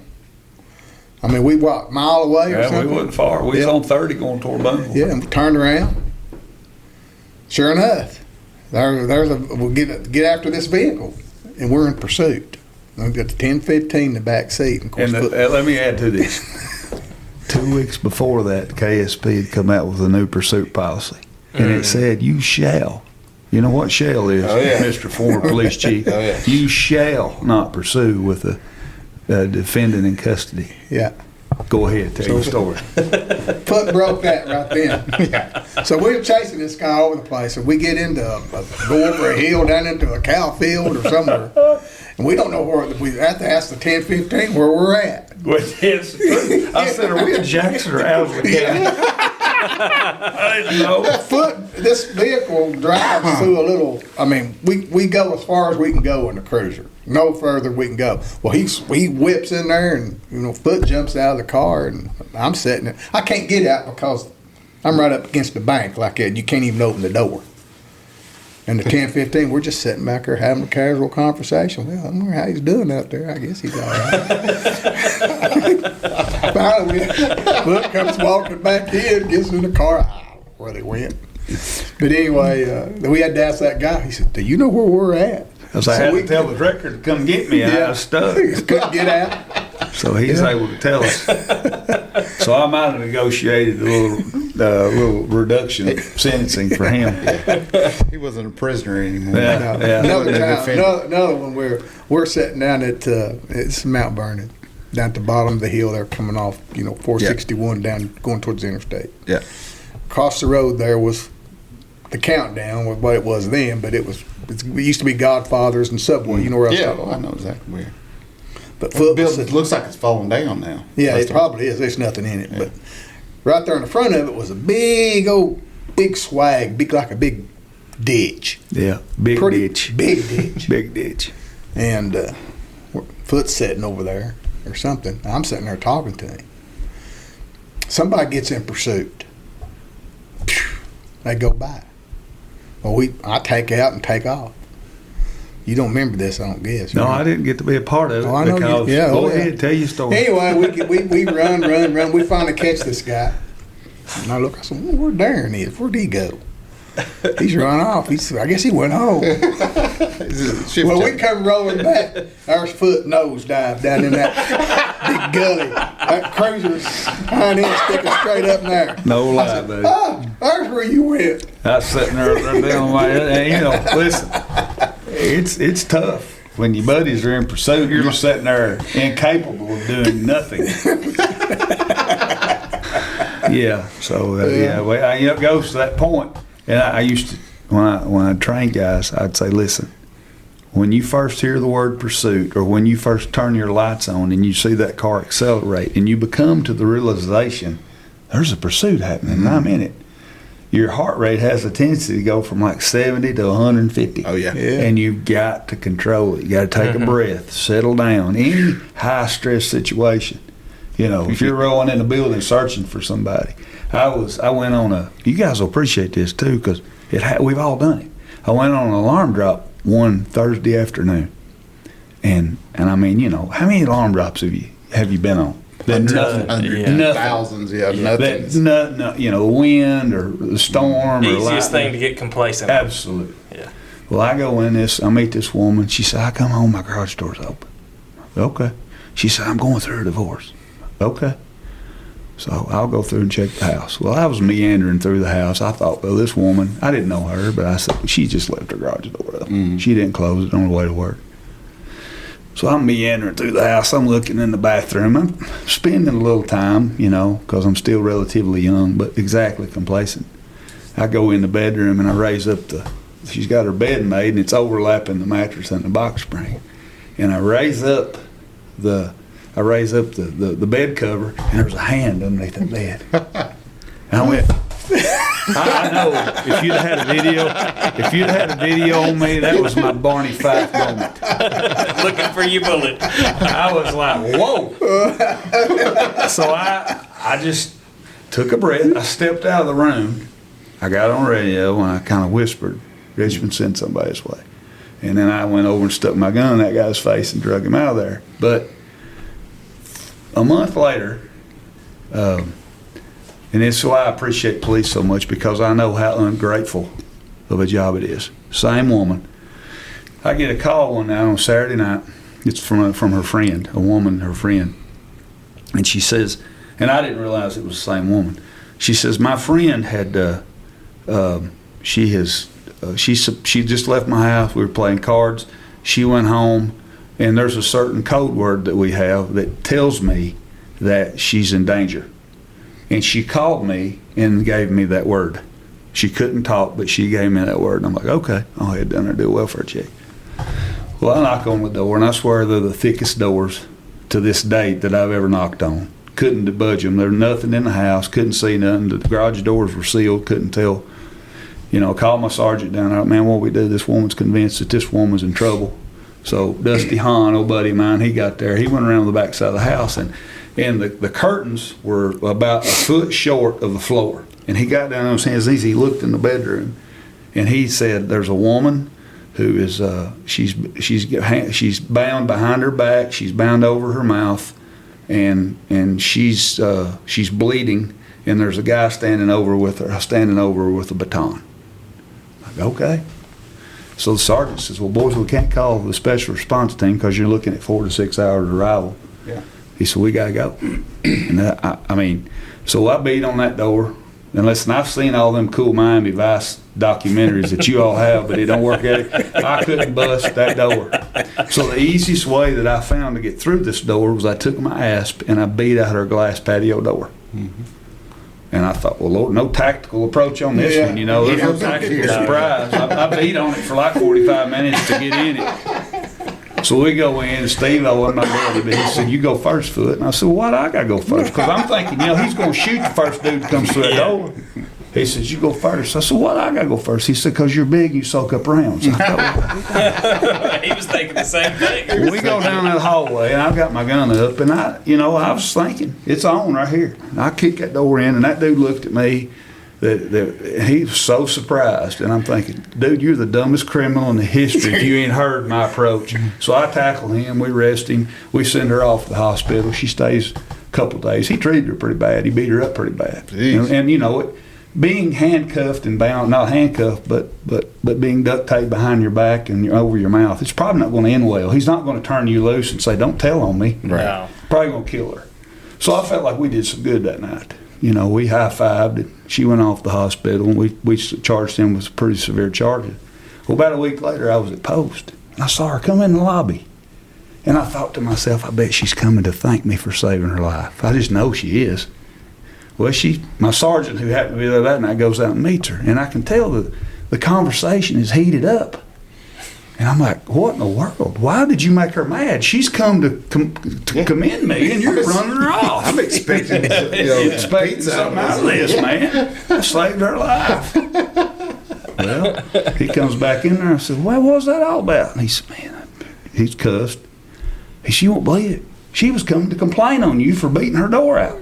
Oh my gosh. So boys, welcome to policing. Yeah. And that's why truth, yeah. I appreciate what you boys have done. All of you, you've served. I appreciate what the boys and girls do now who serve an ungrateful occupation. Yes, absolutely. That's Only rival to that of a basketball official in tournament time. Well, yeah. hate them guys. Speaking there's a time we get a call. This Timmy Cameron, you know Timmy. Oh, yeah. Timmy's a pretty big boy. He's riding with me one night. I give out a call, welfare check. Neighbors call and said, listen, we've not seen this woman in 3 or 4 weeks. Her car is sitting in the driveway, not laid eyes on. And she's supposedly, she's got a sickness, and it could be a fatal sickness. Because anyway, we go out there. It's on Highway 70. We pull up in the driveway. She lives in a single wide trailer. And we get out, talk to the neighbor. I said, when was the last time you saw her? It's been 3 or 4 weeks.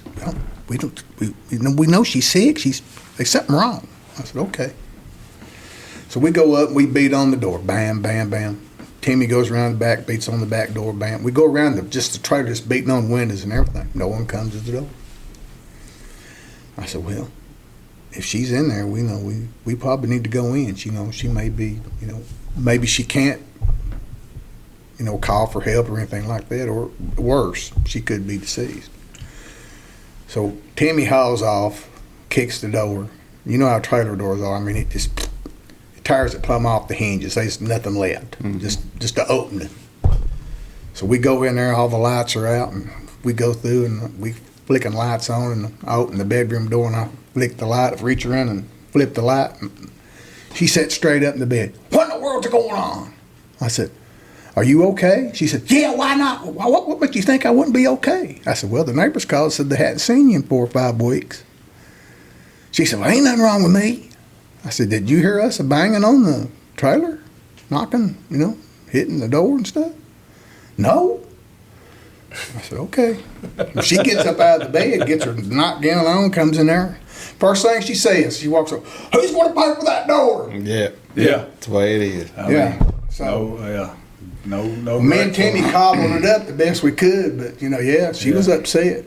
She didn't care if we was checking on her or not to see if she's okay. She wanted that door fixed. On that door fixed, And then what do you do? How do you do that differently? Yeah. How do you do How it? do you do it differently? Yeah. There's no I mean, other way you know, can do it. You got exigent circumstances. Your belief is the information you've been given. Yeah. Is that she's in harm's way, or Yeah. possibly you're thinking she's probably dead. Preservation of life. It's Yeah. just, I mean, that's what we're there for. You got to do that. You got no other options. I can't believe she didn't hear all that.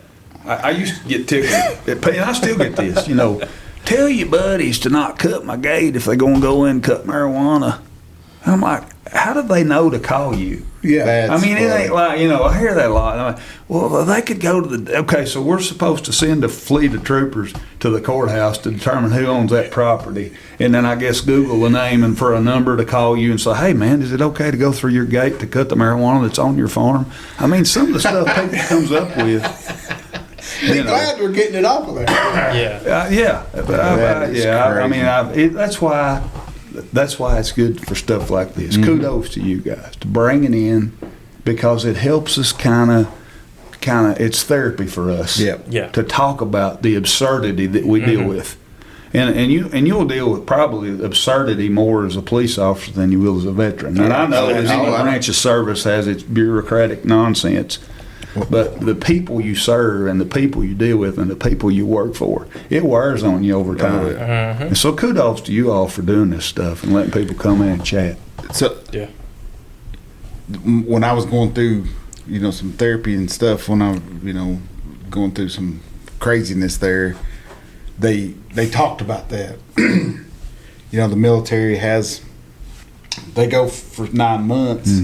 And then they're, home or whatever year, and they're back for, the rotations and stuff. And really, officers, police, and every aspect of it, not just police, but, if you serve 20 years doing anything in first responding, especially us, you're on deployment for really 20 are. straight years, You really basically, are. Well, with a and couple it's- breaks here and there for some vacation. Especially if you're deploying in the same community that you live Yeah, in. it's- So it's like you never really leave it. You're just Yeah, and it's in a different capacity. coming from being deployed before, and the front lines of Belgium.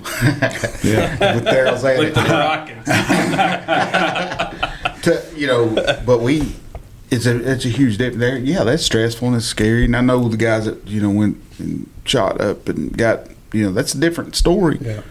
But we had that stress and we brought it home with us a lot of times with our families deployed. Right? How many times did somebody say to you at a grocery store or somewhere, "You took me to jail," and you're sitting there pushing your kid in the cart, and you're like, Yeah. "I'm And getting you don't ready know what to hurt expect. you." Yes, Yeah, exactly. You remember me? yeah, Not really. When that was, exactly. And you're Yeah. like, "I will take my kid out of this and beat you with him." and Yeah. there's I mean, two types of officers too. You've got the officers that when they get off duty, they want nobody to know that they're police officers, and then you've got the other guys that are walking around with everything wanting Yeah. to know.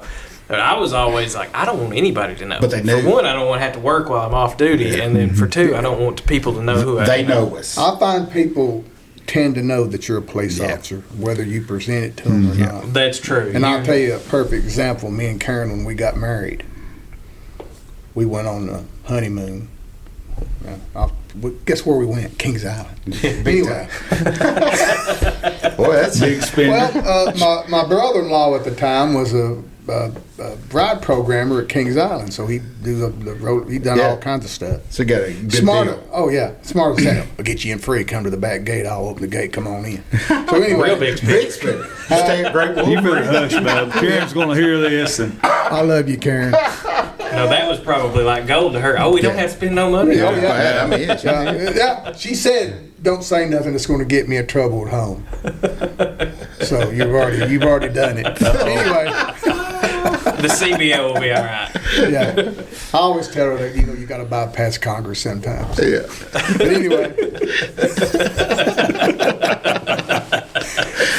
But anyway, we're in there. We're doing our going around doing our thing, and we go and these guys doing these caricature or whatever. Yeah, they- the drawings. cartoons of you. Cartoon drawings.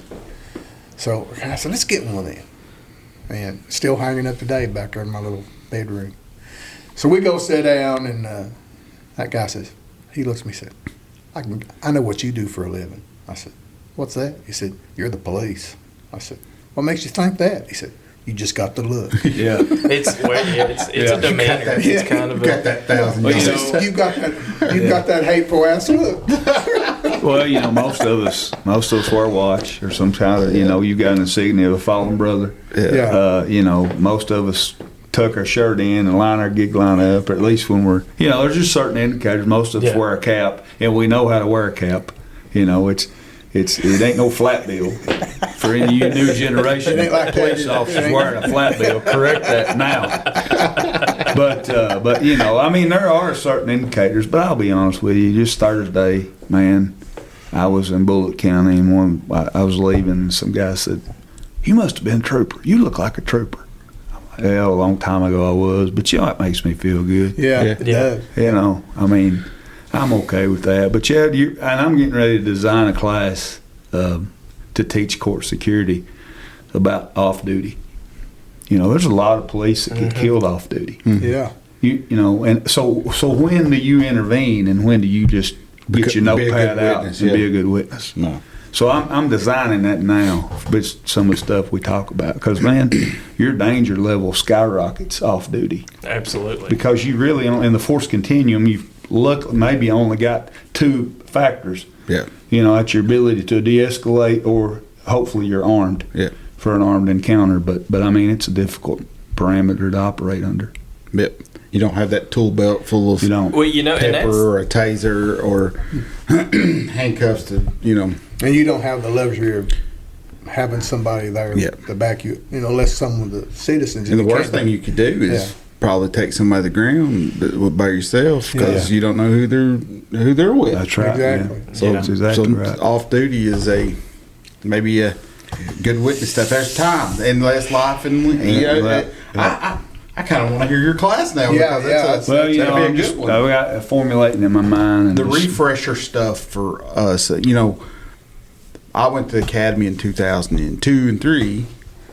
So my experience and what I've already forgotten is different. You know, police officer skills needs to probably be part of the academy's things every year, at least a little bit. You know, during your 40-hour deal, in service stuff, because I forget. Well, Well, I just think an after, update. you A know, lot of after stuff. 2 or 3 years Updates. or so, if you've been on the, you know, because we get complacent a lot of Oh, times. yeah. Police officers do, and I think that needs to be, you know. Yeah, and it's just a reminder if Yeah. if it is getting shot with a sim round every now and then to wake you back up to like, hey, Yeah. this routine traffic stop or this domestic or this alarm drop that you think is just the everyday thing, hey, it is not. No. And you know, approaching vehicles and you know, everything changed. When I went back to teach, I went up to academy class to teach defensive tactics. Well, the handcuffing had changed 100. Like what? What do you mean putting on? it's feet probably together? different now than what Probably, yeah. what it was when I went through. And I'm not saying our way was the best. I don't think it was. And I don't think, you know, there's always, I mean, like, if you can get a guy to do everything you just throw them the handcuffs, they'll handcuff themselves. Yeah. Then I understand that. But there has to be a reality check in the academy. And I know they're teaching basic. And I got, you know, I'm careful because basic training is what it is. Yeah. It is not about totally becoming the law, you know, like squared away, because there's a whole lot more you got to learn. But a good basic, and I get it. But there's also, like, we're spending a lot of time on something. Well, I think that's an agency thing. See, we at London we didn't train a whole lot. There was no like scenario training afterwards. There was no like re-up. We shot twice a year. I mean, daylight, dark, and that's it. And then a lot of these other agencies you're looking at are monthly trainings. You've got some kind of refresher training, some kind of, you know, ground fighting, some kind of tactics, something that come up, learning to shoot differently, learning different things, that keeping these Keeping what your they call it, skills. the skills, Yeah. diminishable skills, keeping them. Well, that's what Keep I 'em liked up. about it towards the end of my career. The last 2 or 3 years, I think. Trav, was you a firearm instructor? No. But Jesse was. Jesse was. He But took- now remember us? they integrated the ground fighting type Yes. of stuff and Me stuff. and- yes. And I thought that was the greatest thing ever. That should be, that should be. They involved. took the windshield out of that car so we didn't rough it, and then I had them over there doing that Krav was Maga. one of the best trainings that we had ever done. I thought that was- shooting yeah. from the car because I'd never Well, done that, and it's I'll be honest, it took me about 6 weeks to get over that ass whooping I took from everybody. I mean, everybody whipped the Sorry. fire out of me. Well, you was laying on that mat for everybody's like, all right, you did a good job. Oh. You know, I was like, You're But it was focusing good. That should have been. I mean, that Yeah. should be integrated Yeah. into any kind of training. To reiterate your point, listen, man, if you're in a gun battle, your heart rate's going to be up. And that's what you guys are talking about. You know, what do we do when we go to the range? We stood out there about 15 yards and we focus on that front sight and we squeeze that trigger because we want our target to look good. yeah, we wanted to show her, but look how much better I did. Look at that foot. small group I put in the Yeah. upper abdomen. You know, we want that. But the reality is this, boys. It's not going. It ain't in real life. you're looking at it's maybe hitting happening. Your 50% of your heart rate- shots. Your heart rate's probably 180, 200. Yeah. You ain't seeing that front sight. No. And then if you have to do a reload, you know, we talk about fine motor skills deteriorating. Good luck. And then if you factor in a malfunction and clearing that malfunction at a heart rate of 170. Yeah. I mean, so that's why it's, you know, young guys make, why you make us do that for? That's why. Exactly. Yeah. Because we're preparing you for the worst day of your life. Yeah. To perform under the most intense circumstances of a heart rate of about 180. And that's the difference, I really think, and I didn't go to the State Police Academy, but I think that's the difference, that they put that a lot of stress.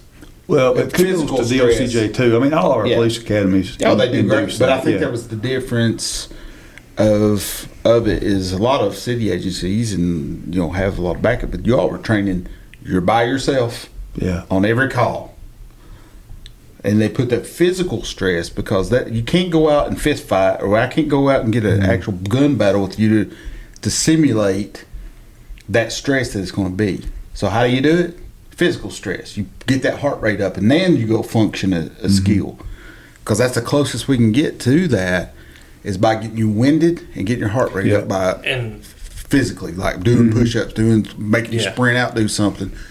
And then try to go shoot something. It's a lot different than popping off is, from a yeah. 15-yard line And like that. It needs to be put into perspective too. I think one of the stops training. I'm assuming they still do that up there at DLCJ. I'd say they do. I don't know. I've been going a while, but yeah. But that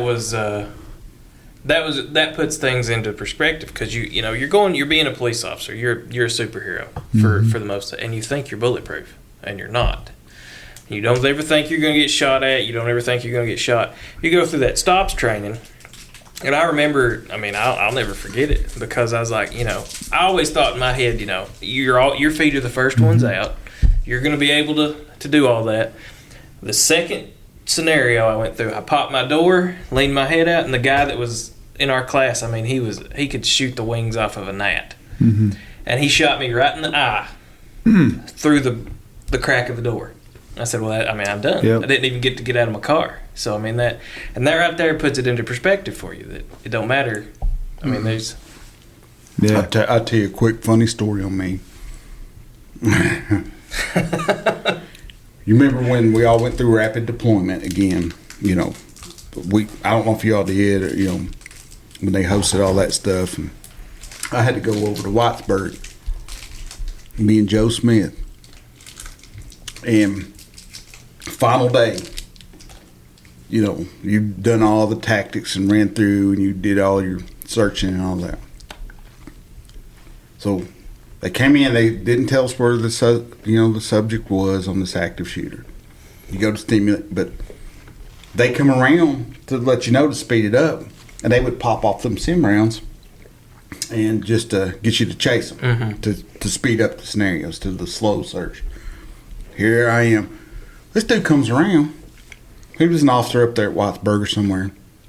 He comes around and just does this around a corner door, and I'm downstairs, and he hit me right in the ankle.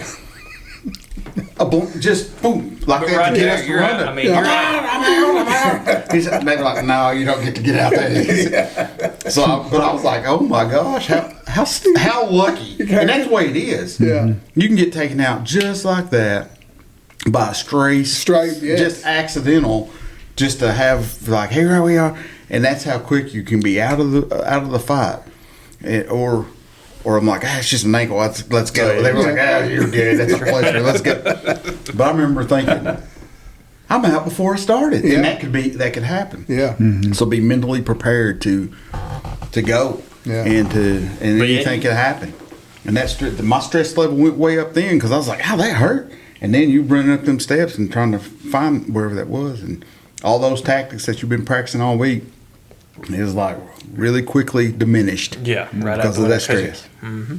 Because it got real. Because they had hostages in there and they had bad guys in there. That's a good training. But training, you have to train. You do. You can't sit back on your haunches and think, No. I got this in the academy, or we've done this before. Because nothing's the same. Yeah. And even on a small scale, man, I watch a lot of YouTube and I watch a lot of police shootings and police interactions. I don't want to be judgmental, but I need to watch what happened, and then I need to analyze and evaluate what would I do differently. Yeah. Yeah. I mean, so there's more than just classroom training. It's something you need to probably do something about every day to stay in the stay in the realm of it. But especially if you carry a gun for a living. Yeah. When you're not thinking, you better go and get out. Mm-hmm. And it's time maybe to hang it up. So. Yeah, I'm kind of jealous of the people in the courthouse where I'm at. Probation. Mm-hmm. They shoot 3 times a month. Really? They don't even carry a gun in the courthouse. Not allowed to carry one in the courthouse. I am the only one allowed to carry a gun in the courthouse. Yeah. But they shoot 3 times a week. We shoot once a year. Yeah. It makes no sense. It just makes no sense. That was the oddest feeling when that courthouse when I went in there. Yeah. On a call to go to probation parole, and they were filling us in on something, and to give up my firearm to you guys. You're like, whoa, that was a weird feeling. Yeah. It's like, I'm not supposed to do this for anybody. Well, we get a lot of flack over that. Yeah, it's what when they come in, the rules. When the FBI comes in, DEA, secrets, I don't care who they are. Yeah, it don't matter. You're not bringing a gun inside this courthouse. That's the rule. I'm with the FBI. Sorry, bub. That's even more reason to not let you in with a gun. I get it. And I deal with it on the state level. But here's what I was meeting with the judge on Thursday, and she's contemplated taking every gun out of the courthouse with the exception of court security. And I just said, I caution you against that, ma'am. I said, because I want more guns in the courthouse, especially the people that are trained to use them. I said, you don't tell a plumber to come fix your leaky sink and leave his wrench in the car. So I agree. And she looked at me like I had one eye. But I found that, well, anyway, I won't better not comment. But anyway, I hope I can deter that. But I know Doug's, it is a rule. And it always bugged me to have to leave my gun in the cabinet. And, and I understand why you can't do it at the jail. But how many times have you put your gun in the cabinet at the jail and drove off and forgot your gun? Oh, yeah. Absolutely. I worked got about to 6 a point hours. where I was putting my gun on my gas pedal. Yeah. Because I knew when my big clumsy foot would touch my gas pedal to drive off, that was my key. Oh, I better put my gun in the holster. I started throwing mine in my trunk, Arrested somebody, went and ate at Wendy's. Oh, Lord. Really? I was a joke. Took somebody to jail early, went and ate at Wendy's, and reached down like I always do and reached my hand on my gun, and I was like, it ain't there. And I worked 4 hours Bad feeling. without a gun, and Bad feeling. and I didn't say nothing. I said, I gotta go right quick, guys. I just told them I had to go to the bathroom. Yeah. Left, went back to the jail. Was like, I got some paperwork in here. Get that. Yeah, like, I was like, oh my gosh, I done that one time. Oh, gosh. I'm running radar up and down 461 Yeah. up in Mount Vernon.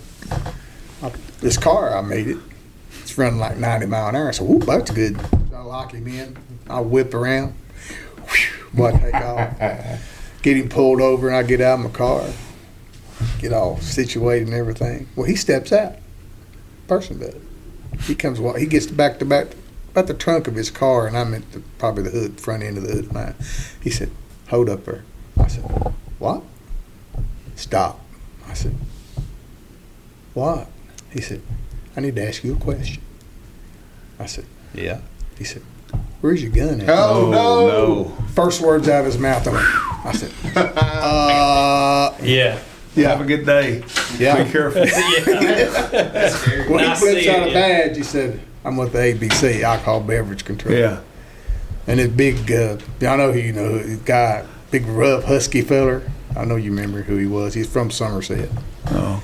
But after he Where'd you leave it at? The jail? to jail, Yeah. I just left there and Yeah, I mean, yeah.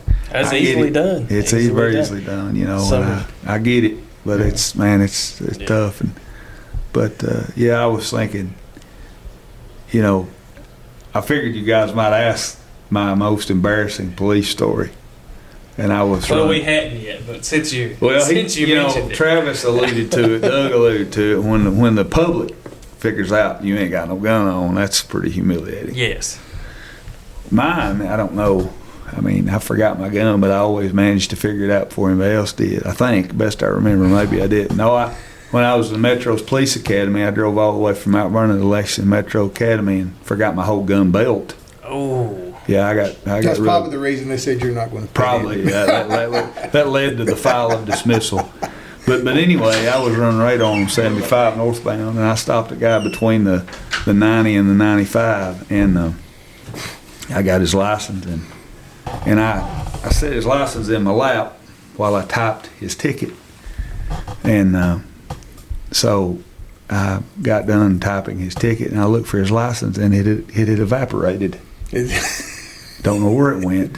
And I looked, and boys, there ain't no tactical, promising way to look for a man's license underneath the seat of your cruiser. no, and there's an abyss between the seat and French fries, yeah, mints, Alternate dimension. all You kinds found of all the world falls in that that black console hole. and between that console and seat, it's if And it I goes down knew- there, it's I gone. knew There's that good pen. I've been looking for that for a year. I knew that's where it was, but how? How do you fix it on the side of the interstate with a motorist 40 feet in front of you?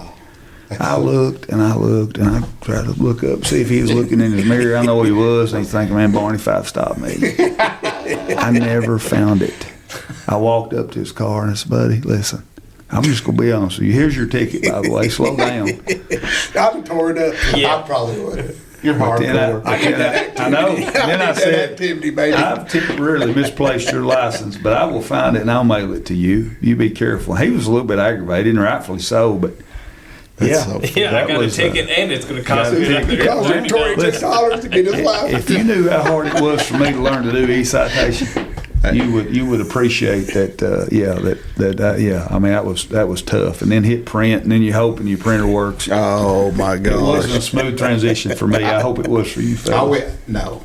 I remember we had them junky printers that not after we went away from the carbon when The ones that done the heat. those were okay because they were at thermal? least connected. I'm talking when we've got them ones that we sit in our seats there that would connect sometime with a paper jam. I remember going out getting my first ticket early on the FOT. I was working a little federal overtime. You out there, hit that thing, hit print, had nothing, and it jammed up. That was in my Canon printers. Yes. Yeah. I held this the reason woman we up got for those. 20 minutes on the stop. I couldn't print out this ticket. You know what, Travis? That was the reason we got them. Uh-oh. Now the truth's Well, coming here's out. the deal with the one. So That still sucks. I let that person go. Went home. Didn't work any. Came out on a day off to work that. Got so mad at that printer. I think I broke it. Pretty sure. Mm-hmm. And went home. Wasted my time. Wasted a bunch of that person's time. I'm serious. I'm on the side of the road for 30 minutes with them. And I can't get nothing done here. When I changed cars, they was doing the inventory. Y'all do the inventories on the cars. They found 4 printers in the back of my crib. That's where You're they the went. reason That's I where can't they have went. That reminds me of another story. So on those same printers, we always did have problems with them. Once we went to the thermal printers, it was great. Yeah. But those printers sucked. So we had thermal. See, I have way mine back. connected directly. I didn't do no Yeah. Bluetoothing.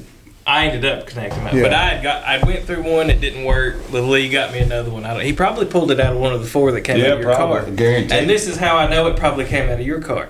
It wouldn't work either, Yeah. and it was jammed. That's So we because I took it. smashed it probably on the. We took it completely apart, and there was a corn dog stick stuck. Adams might have been get those 2 corn dogs that Sonic on Oh man, Oh my! the old corn dog. it. Could have been. Hey, Right in the feed. you get what was it? Sonic, you get 2 corn dogs or 50-cent corn Yeah. dogs. So, I ain't gonna say I didn't. It wouldn't be. Sure enough. That's funny. Corn dog. Yeah, man. That's great. Let's do this some more. We'll end it here. We got to keep coming back for some more of this. I Yeah. don't know what the We're time is. we're close to 2 hours. Yeah, that's good. Hey, It goes by fast, I've though. enjoyed it, man. Yeah, I have It's too. fun. It's I appreciate you guys bringing this. I mean, I love Well, We'll do it. listen, you guys don't think you're always invited. I mean, yeah. what I'd like for you to do is let's bring those other guys in here and Well, Steve Long's like a robot. He talks monotone. He tells the funniest stories, but you'll never know it by the way he talks. And so you get him in here, and he's kind of like little Doug Thomas disease. He might embellish one to quantify more laughter. I didn't hear any lies tonight. It was all I did have truth. to. I had to tell one on All Steve right. before I leave. Yeah. And he was notorious for wearing that campaign hat while he was driving. Why? He never took it off hardly, did he? He did. Was You it going see, bald or yeah. something? Huh? No. Oh no. It had to be on his head. Yeah. Well, he gets after a 4-wheeler down in Pine Hill, and he's driving. He's going around, and we get in this man's yard where we're just doing donuts in this guy's yard. Rooster tails are flying straight up. And anyway, his car gets stuck. It won't go. Well, he jumps out. When he jumps out, his hat hits the top of the car. Well, it flies off. Well, he's running around. He's gone for 10 minutes, and I'm out there, and he's squalling. He does arrest the guy. Gets him arrested. I don't know how, but he did. And he said, "Bring a car up here." I said, "I don't think I can get it out." He said, "See if you can get it out." I said, "Okay." I get in. I put it in reverse. It backs up. It back up. Kind of ease around, and I get back up on the road finally. Pull up there. At first he said, "Where's my hat at?" I go, "I don't know. I don't know where it's at." You ain't got it? You usually got it. You hold on to that thing like a baby hold on to a bottle. Stitched on him. Yeah, but anyway, we get the guy in the car. We got to go back down there and get my hat. I said, "Okay." Well, we drive back down there, and I get out. We searching around, and I walk over it, and I backed over it. I mean, pancakes. no. Yeah. He looks at it. Well, what I'll do now? I said, "Well, get you a new one somewhere." He truly wore it everywhere he went. He did, buddy. He's I'll tell you a good one. Well, that That's same hat. Tell the hilarious. story about the night we were sitting at the 911 playing cards. oh. Did I tell? I may not You told it before. I don't think so. Hot mic. Oh yeah, we're sitting. We go to the sheriff's office. Well, actually, we're going to go play rook or something, probably. Yeah, it was late at night. It was raining to all you listeners who raining and late at night. Go Fair ahead. weather police. Anyway, we get into the sheriff's office. We're sitting there, and Steve walks in. He takes his hat off when he gets inside. He just tosses it like that over on the desk. We're on that desk. It's where the sheriff's office radio is, because during the day the secretary would answer, would do whatever. Not the jailbirds. Yeah. Well, he tossed it over. It keys the mic up. Of course, we're unbeknownst You're to at the sheriff's office. Or at the, Yeah. We're at the sheriff's office. Okay. But at It that was- time, they could communicate. It was Right, it was right. yeah. We could communicate with other Yeah. deputies, whatever. But anyway, keys the mic up, and we're sitting there chitter chattering and carrying on about doing this and doing that, and wasn't good talk. I would say that. But phone rings. I said, It's like 2:00 in the morning or something like that. Hello, sheriff's office. And it was a deputy. He said, "I think you got your radio keyed up there." I go, "Why?" He said, "I'm hearing everything you said. I've heard everything you've all said." Of course, there's a lot of probably cussed. Who knows what I was said? I don't remember. I do remember, but I'm not going to tell it. Let's put it that way. I said, "Oh my Lord!" We're looking around everywhere, and I just happened to glance over there on the desk, and there's that big campaign hat. Got that microphone keyed up. I grabbed that hat and said, "There, throw it to him." Yeah, it was because back then everybody had a scanner. Oh yeah. I mean, there was no encryption or nothing like that. So everybody in Scannerland heard everything we said. I'm surprised somebody didn't call and say, "You got a bunch of wild men up there. You need to do something with that." They were just sitting back with the popcorn. I want to tell one on Doug Thomas. Oh, absolutely. We got all that. Well, Well, this is what I wanted. We're getting tired, but we sitting at Denny's one night. That's where we'd go. Most nights of the week, we'd convene our police operations at Denny's at Exit 62. Oh yeah.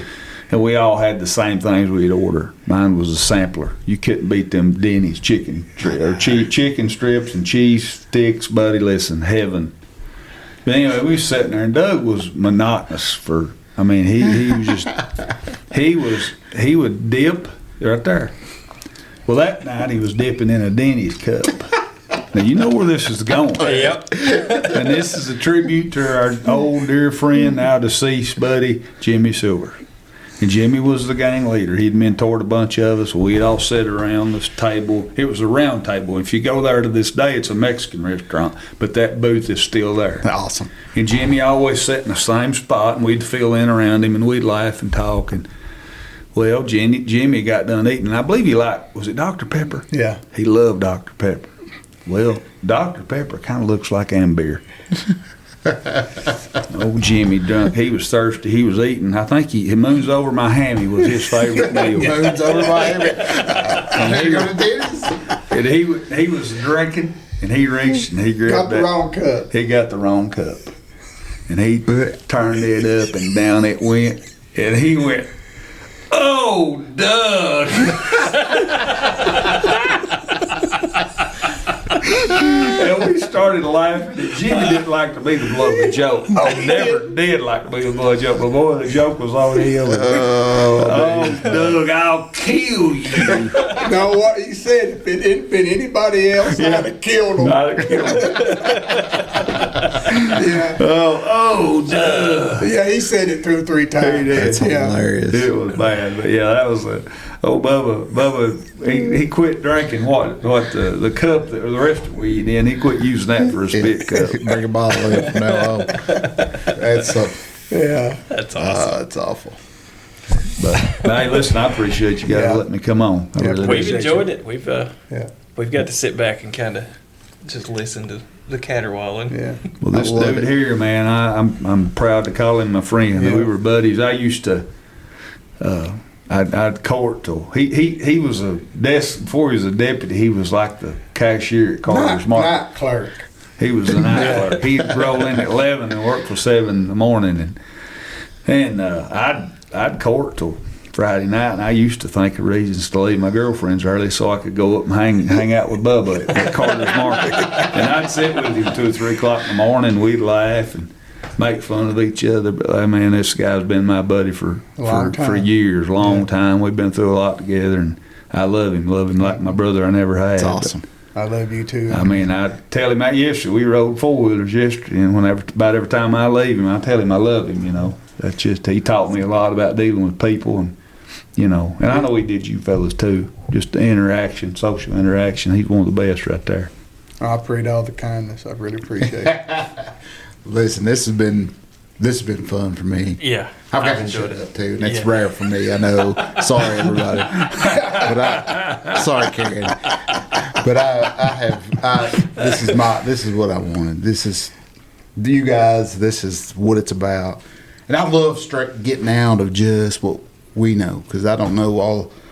We're friends. I've known you for a while, but I have no idea all your stories and your shenanigans you got into, and we're going to continue this one. We're going to have some fun. It's just as much entertaining to me as it is anybody listening, because it's just Well, a lot that's of the stories goal. I've heard too. The goal of this, and what I've told when I tell people, like, "Hey, listen to this," it's like, "Man, you're on to something there." I'm like, "Maybe we'll see." And we've talked about this. we got to get beyond just our little region Yeah. and Oh, get yeah. out there and spread. You know, I've maybe do got, some. I've got a couple. I'm sure Foot's got plenty. Oh, I know. That's what I'm If you, saying. just get them. I mean, I don't know if you can do it remotely or however you can do it. Listen, We'll I'm ready figure to it start out. traveling.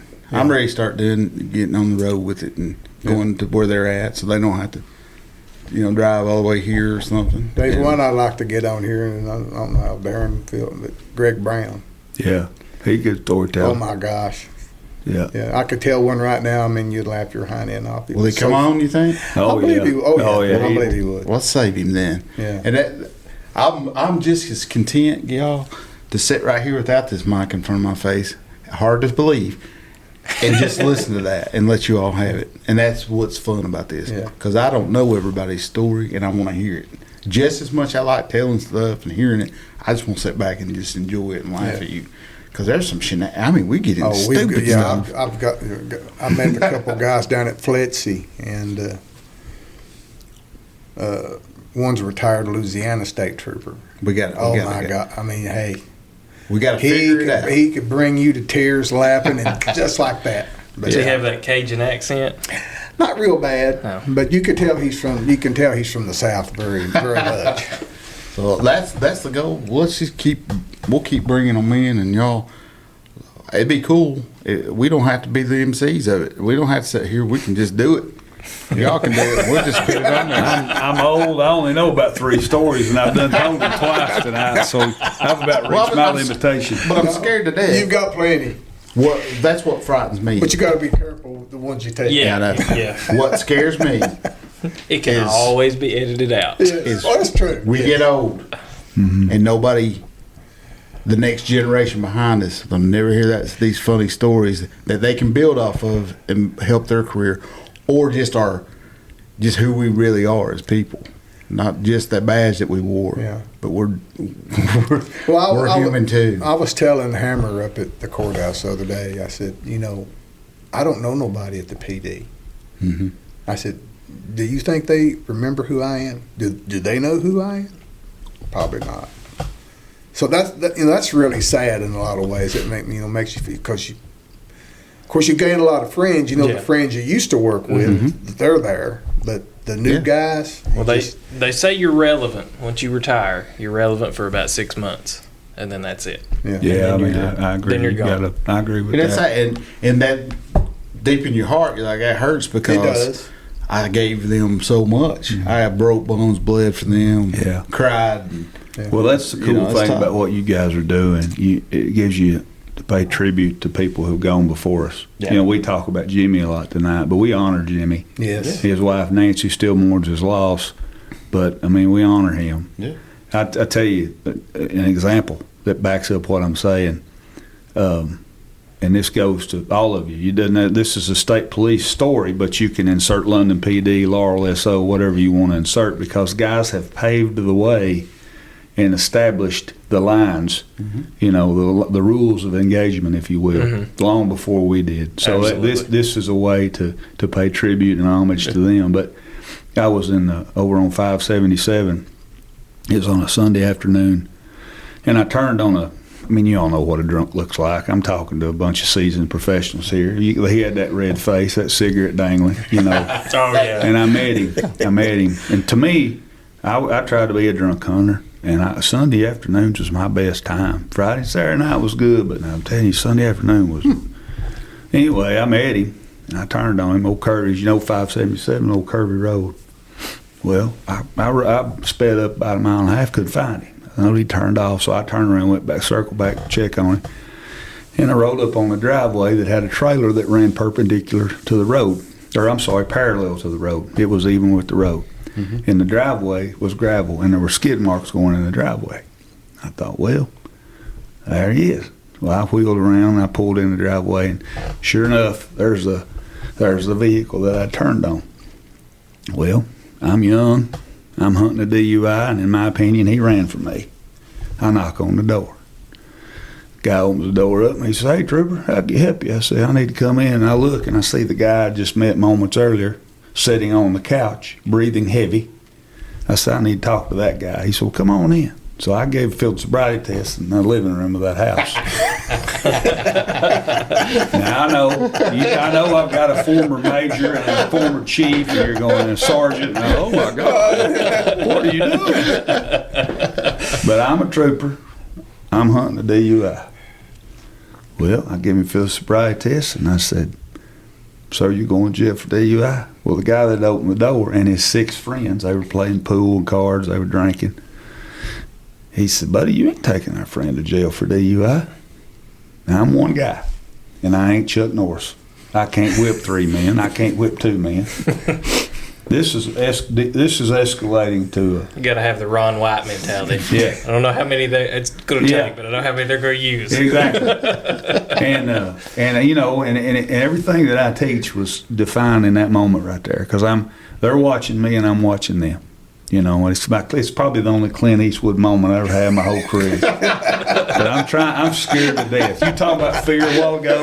Yeah. T-Dot, I was scared to death. Because there's 8 of them in there looking at me, mad because I'm getting ready to take one of their dudes to jail. He said, "You ain't taking our buddy to jail." And his friend looks at him and said, "Man, that's a Kentucky State Trooper you're talking to." Now, that's a tribute to the men and women who have gone before me. Paved the way. Again, this is not just a trooper moment. This is the same thing could be London PD. That is, or RLSO. That's a tribute to those who have paved my way and made it easier for me. Yeah. Now, that turned out, they were willing to fight me taking him for DUI, but Post hollered a few minutes later and said, "902, are you 1012? I'm like, "Yeah, dummy, I'm standing here with them all, And it's 10-4, that vehicle stolen out of Corbin." Well, they was going to fight for a DUI, but when they heard that, they sat back down and said, "Bub, you on your own. We ain't going on the map for a stolen vehicle." No honor among thieves. We're out on that, buddy. But that was a credit right there. Yeah. To all, I tell that story when I get around police reunions and trooper reunions, because that's a credit to the gray-haired men right now who are feeble and getting old. But hey, listen, you paved the way for a guy like me, and I hope that the young guys will say that about me one day. And they will. And that's the cool thing about it. Hopefully, even though we don't know them, their traditions and the things they hear from us, and hopefully we paved the way too, made it a little easier for them, or they've learned from our silly mistakes in life. And that's part of it too. We took some hard ways. We did it the hard way sometimes. Yeah. Maybe that helped them do it a little easier, a little smarter. I agree. Yeah. It's good. That's awesome. That's an awesome story. All right, We'll shut everybody. up. We're done. Everybody good? That was a great. Just one more. One more. Just one more. Hey, we'll keep going. This was so much fun, guys. Thank you all so All right. much. Thank you all for having me. All right, guys. Catch us on the next one. See you.